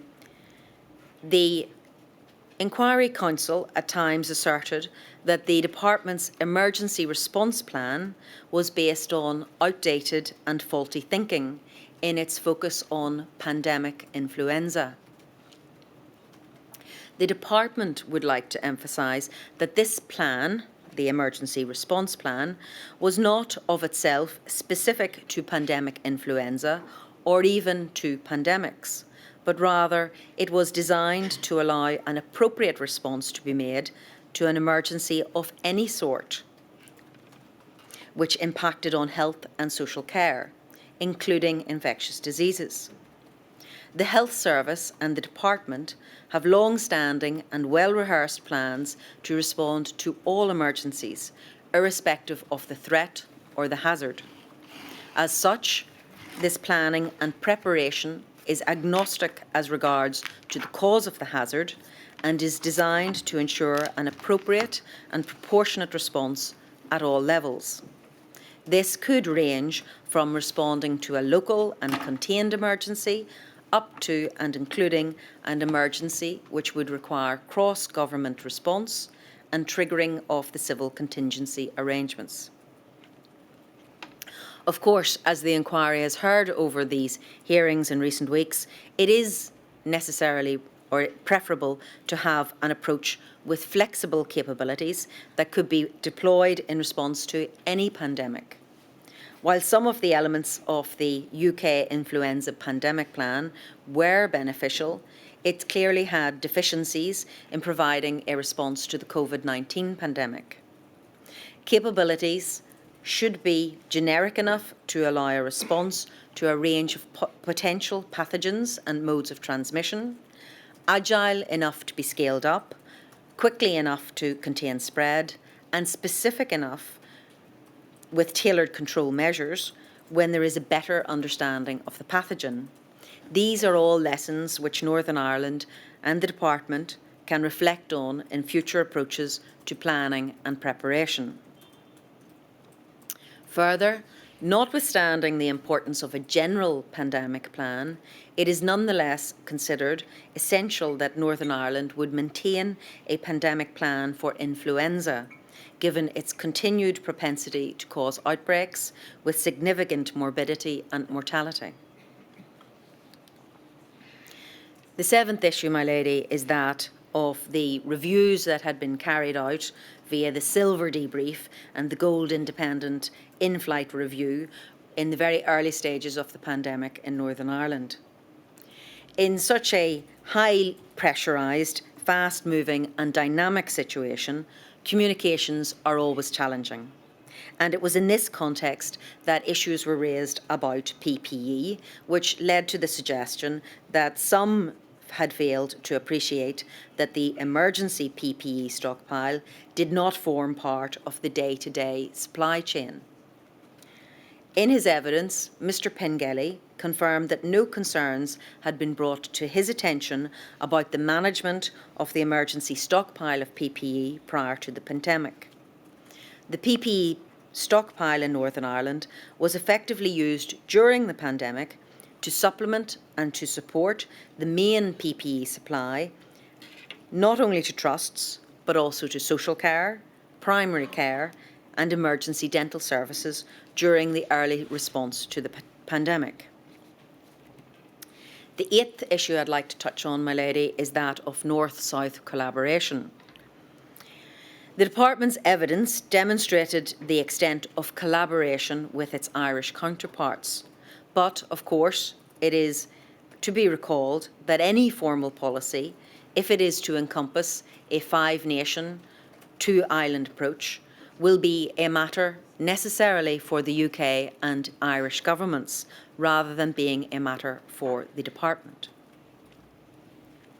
The ninth and final issue, my lady, is that of whether there should be a chief scientific advisor in Northern Ireland, and we say that this is essentially a matter for the Executive Office.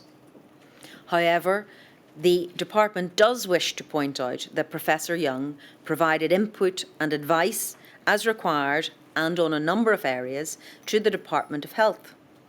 The fact that the Executive did not ask Professor Young for scientific advice from 2015 should not be interpreted as inexorably meaning that Northern Ireland was inadequately served by the provision of scientific advice in a way which detracted from its ability to respond to the challenges posed by this pandemic.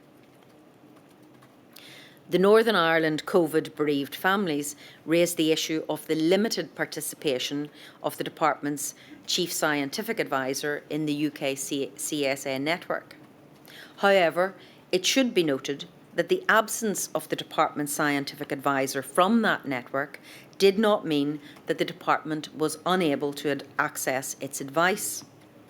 It is also the fact that the issue of participation is out with the scope of those in Northern Ireland and rather rests at the discretion of the UK Government Chief Scientific Advisor. Indeed, the Department of Agriculture and Environmental Rural Affairs, the CSA for that department in Northern Ireland, acted as a single point of contact for Northern Ireland in the network, and he was able to pass papers to Professor Young. It is also, we say, apposite to note the scope of what happened at those CSA meetings.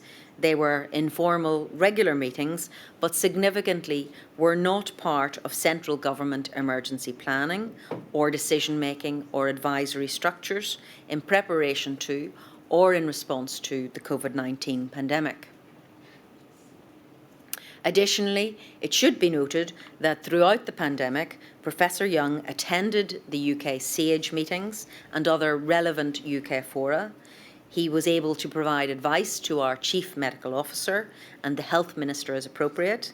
He attended meetings with the Northern Ireland Executive Ministers and officials from other departments, participated in communications and briefings to the media, the public and other stakeholders, and established and chaired the department's Strategic Intelligence Group and Modelling Group. My lady, to conclude, the department, of course, recognises that with the benefit of experience of the COVID-19 pandemic and its particular challenges, Northern Ireland could have been better prepared. It is also mindful, however, that without this experience, it was very challenging to be ready to meet every eventuality. In a range of ways, very substantial efforts had been made to ensure that the department was adequately prepared, with many of those involved showing dedication and commitment to achieving the best possible outcomes, while simultaneously addressing very significant non-pandemic issues facing health and social care in Northern Ireland. However, insofar as more could have been done, that is a matter of profound regret. The department reiterates its sincere commitment to learning lessons from the devastating impacts of the COVID-19 pandemic, such that it might mitigate the enduring consequences that continue to be experienced by our health service and our community. To this end, the department hopes that the inquiry will be able to identify learnings and recommendations to help shape future responses, particularly given the ever-present potential that another pandemic may arise, the exact timing and nature of which will be unknown. Finally, the department wishes again to convey our deepest sympathies to those bereaved during the course of this pandemic. Thank you. Thank you very much for your help. Ms. Studd.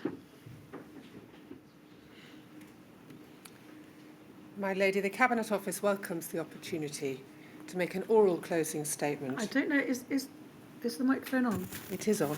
Is Can it? you hear me now? Try again? Can you hear me? Yeah. The Cabinet Office welcomes the opportunity to make an oral closing statement, and we continue to support the important work of this inquiry. We've listened with care to the evidence of all the witnesses who have appeared before you over the last 6 weeks. In this oral statement, we will review some of the key evidential themes which you have been considering. The first is understanding risk. In terms of risk methodology, evidence has rightly covered the National Risk Assessment and the National Security Risk Assessment process, and in particular, the way in which pandemic influenza and emerging infectious disease were considered in those documents. The inclusion of pandemic influenza as one of the most significant risks on the risk matrix reflected an objective and widely held assessment of the risk that it posed.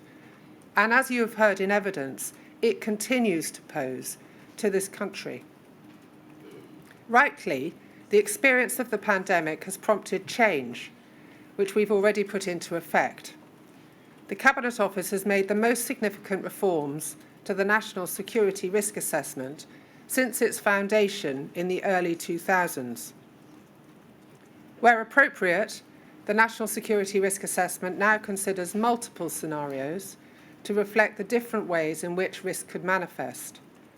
For example, in the 2002 National Security Risk Assessment, pandemic risk now reflects a broader range of infectious disease. The Cabinet Office recognises the uncertainty which is inherent in risk assessment and preparedness, and endorses the value of building flexibility innovative thinking and diverse perspectives into its planning system. A future pandemic could be very different, so we must be able to adapt to novel risks and challenges. This is how, for example, we define the national resilience planning assumptions in the National Security Risk Assessment to help emergency planners understand and prepare for the common consequences of risk. The Cabinet Office has also increased the opportunities for expert input into the risk assessment process, especially from external experts. We would also draw the inquiry's attention to the planned publication of the latest National Risk Register this summer, which is the government's most transparent approach to date for publicly sharing information about risk and ensures that we continue to be open to external challenge and input. The second evidential theme concerns communities and putting equality considerations at the heart of the resilience framework. The Cabinet Office has noted the interest of the inquiry in the issue of the pandemic's disproportionate impact on particular groups. The resilience framework sets out our ambition to transform resilience and adopt a whole society approach, with communities, members of the public and businesses engaged in making decisions about managing risk. It makes a specific commitment to better identify and support at-risk groups and seeks voluntary and community sectors integration into the work, with stronger local resilience fora working with us to help prevent, prepare for, respond to and recover from risks that the UK faces. The United Kingdom Resilience Forum process stimulates additional opportunities for input from national, regional and local government, private and voluntary sectors and other interested parties. It is right that we invite external challenge and obtain different perspectives on what resilience means to all parts of the population. Data is key to understanding how different groups are affected in a disaster and the causes of any disparity. The Cabinet Office is reforming the way it utilises data and analytics to prepare for and respond to crises through the National Situation Centre. We are developing a measurement of socio-economic resilience, including evaluating how risk impacts across communities and vulnerable groups. A guide to guide and inform decision-making on risk and resilience. These plans are in development and much work remains to be done. The third evidential theme is responsibility and accountability. The inquiry has asked many questions about the perceived complexity of the government structures for resilience and emergency management. The Deputy Prime Minister and Chancellor of the Duchy of Lancaster holds overall responsibility for national resilience and chairs the National Security Committee Resilience Subcommittee. This is a new ministerial forum to take decisions on resilience and preparedness.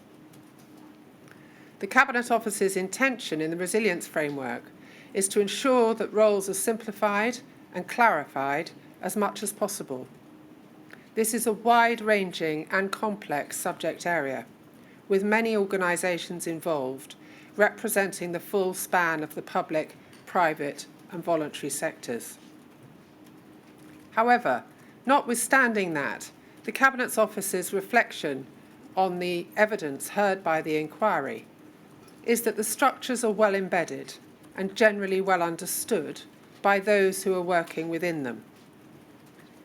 The Cabinet Office will obviously consider carefully any conclusions or recommendations from the inquiry on the structures around resilience. Under the lead government department model, the inquiry has heard it was the lead government department which took the lead in preparing for any risk. The role of the Cabinet Office at the centre of government was to provide support, coordinate and direct resources as appropriate. The inquiry has explored the appropriateness of that model. Some witnesses consider that preparedness under this model did not anticipate the cross-cutting nature of a response to the pandemic, including the need for non-pharmaceutical measures such as national lockdown, furlough, prolonged school closures, or the preparation of the population for measures such as mask wearing. However, the inquiry has also heard the approaches to pandemic planning did reflect the scientific consensus at the time and took account of the contemporaneous international guidance and practice. The Cabinet Office remains of the view that the lead government department model is an appropriate way of allocating principal responsibility. The relevant departments have the expertise for what is inevitably a diverse portfolio of risks. It is the lead department that has the relationships and the levers to be best equipped to lead the response. But it is recognised that the lead government department model needs to be strengthened, with the Cabinet Office providing greater clarity in relation to the responsibility for risks, including those which are more complex and cut across departmental boundaries. The Cabinet Office's Resilience Directorate will proactively seek to ensure that cross-cutting work is carried out and tested with lessons from recent national exercises. In addition, the inquiry has heard evidence of the various steps the Cabinet Office took to assist local resilience forums in gaining assurance, including the promulgation of resilience standards in 2018 and 2019. The resilience framework sets out further steps that the Cabinet Office and Department for Levelling Up Housing and Communities are taking by way of investing into and strengthening the local resilience forum. Similar standards and assurance will be extended to the public sector. In addition, the United Kingdom Government continues to work closely with the devolved administrations to promote effective emergency planning whilst respecting the devolved settlements. Resilience planning has to be rooted in the real world and focused on where the greatest risk lies. Spending on preparedness comes at a cost and has to be balanced with spending on other important areas. Flexibility is essential to resilience. The inquiry has spent considerable time considering evidence about the impact on pandemic preparedness of planning for the no-deal exit from the EU, Operation Yellowhammer. A number of witnesses considered that a significant parts of Operation Yellowhammer work were of assistance during the Covid-19 pandemic and ensured that we were match fit. Operation Yellowhammer was a very substantial investment in the United Kingdom resilience capabilities and the government's understanding of the resilience of our society and of our economy. This included stocktakes of supply chains, including medical supply chains, readiness for problems at the borders, the setting up of departmental operational centres, and daily ministerial meetings on preparedness. Extra staff were recruited and trained in crisis management, who were then redeployed to support our response to the emerging COVID-19 pandemic when the threat of no deal had passed. All of this was invaluable. The Cabinet Office has reflected on how the Department maintains focus on longer-term resilience, while also responding to crises and near-term events. The inquiry has heard that several changes have been made, including the separation of roles into the Resilience Directorate and the COBRA unit. Political and public interest in resilience will be a central driver of improved future outcome. Starting this autumn, there will be an annual statement of civil contingencies risk and the UK's performance on resilience made to Parliament. There will also be an annual survey of public perceptions of risk resilience and preparedness. With this momentum, resilience issues will remain at the top of the agenda, and the system will remain accountable to Parliament and to the public. These reforms are significant. They provide this country's resilience with new leadership, focus and direction, and go well beyond the Cabinet Office's traditional role. They will require the government and others to consider the risks we face as a society, how to prepare for them, and how to respond to them, taking into account the very powerful evidence of the bereaved that we heard yesterday. As we must never forget, at the heart of all this, there is a human cost. The government looks forward to the inquiry's observations and recommendations and will continue to support it in its vital work. Thank you very much indeed, Mr Todd. Mr Keith, I think that completes the closing submissions. It does indeed. Lady, may I just raise the important issue of the publication of material that is relevant to the inquiry's work in Module 1. As you know, a number of documents have been adduced in evidence, either because they've been brought up on the screen during the hearing or because you've already given permission for them to be published. But you will inevitably be drawing upon a wider body of material for the purposes of your report writing. So may I therefore seek your permission to publish, firstly, around 560 documents which the inquiry team has identified as being necessary for the inquiry to publish in connection with your forthcoming work on the report writing in Module 1. The list of those documents, and they comprise things such as policy papers, presentations, minutes of meetings, reviews, reports into exercises, reports on exercises, emails, risk registers, and reports from NGOs, will be provided to the core participants, of course. And secondly, there are around 135 statements of witnesses who have not given oral evidence, but whose statements we consider it will be necessary to some extent or other to refer to in your report. So may I have permission for those two bodies of material to be published? My lady, that does indeed conclude Module 1. Of course, you will be resuming the evidential hearings in Module 2 on Tuesday, the 5th of October. Not so fast, Mr Keith. I think Mr Weatherby wants to say something. I wasn't aware that Mr Keith was going to mention the documents. Could we have a little time with our closing submissions to perhaps add to that list? That would assist. Yes, of course. Send any Yes. thoughts through, Mr Weatherby, of course. Thank you very much. That's No, it. no, you can.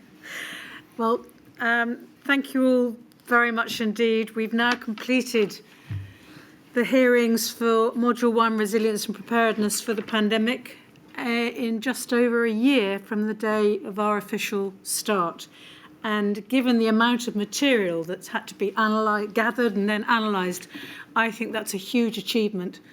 And I owe a great debt of gratitude to a lot of people, many of whom are in this room today, but many who are elsewhere.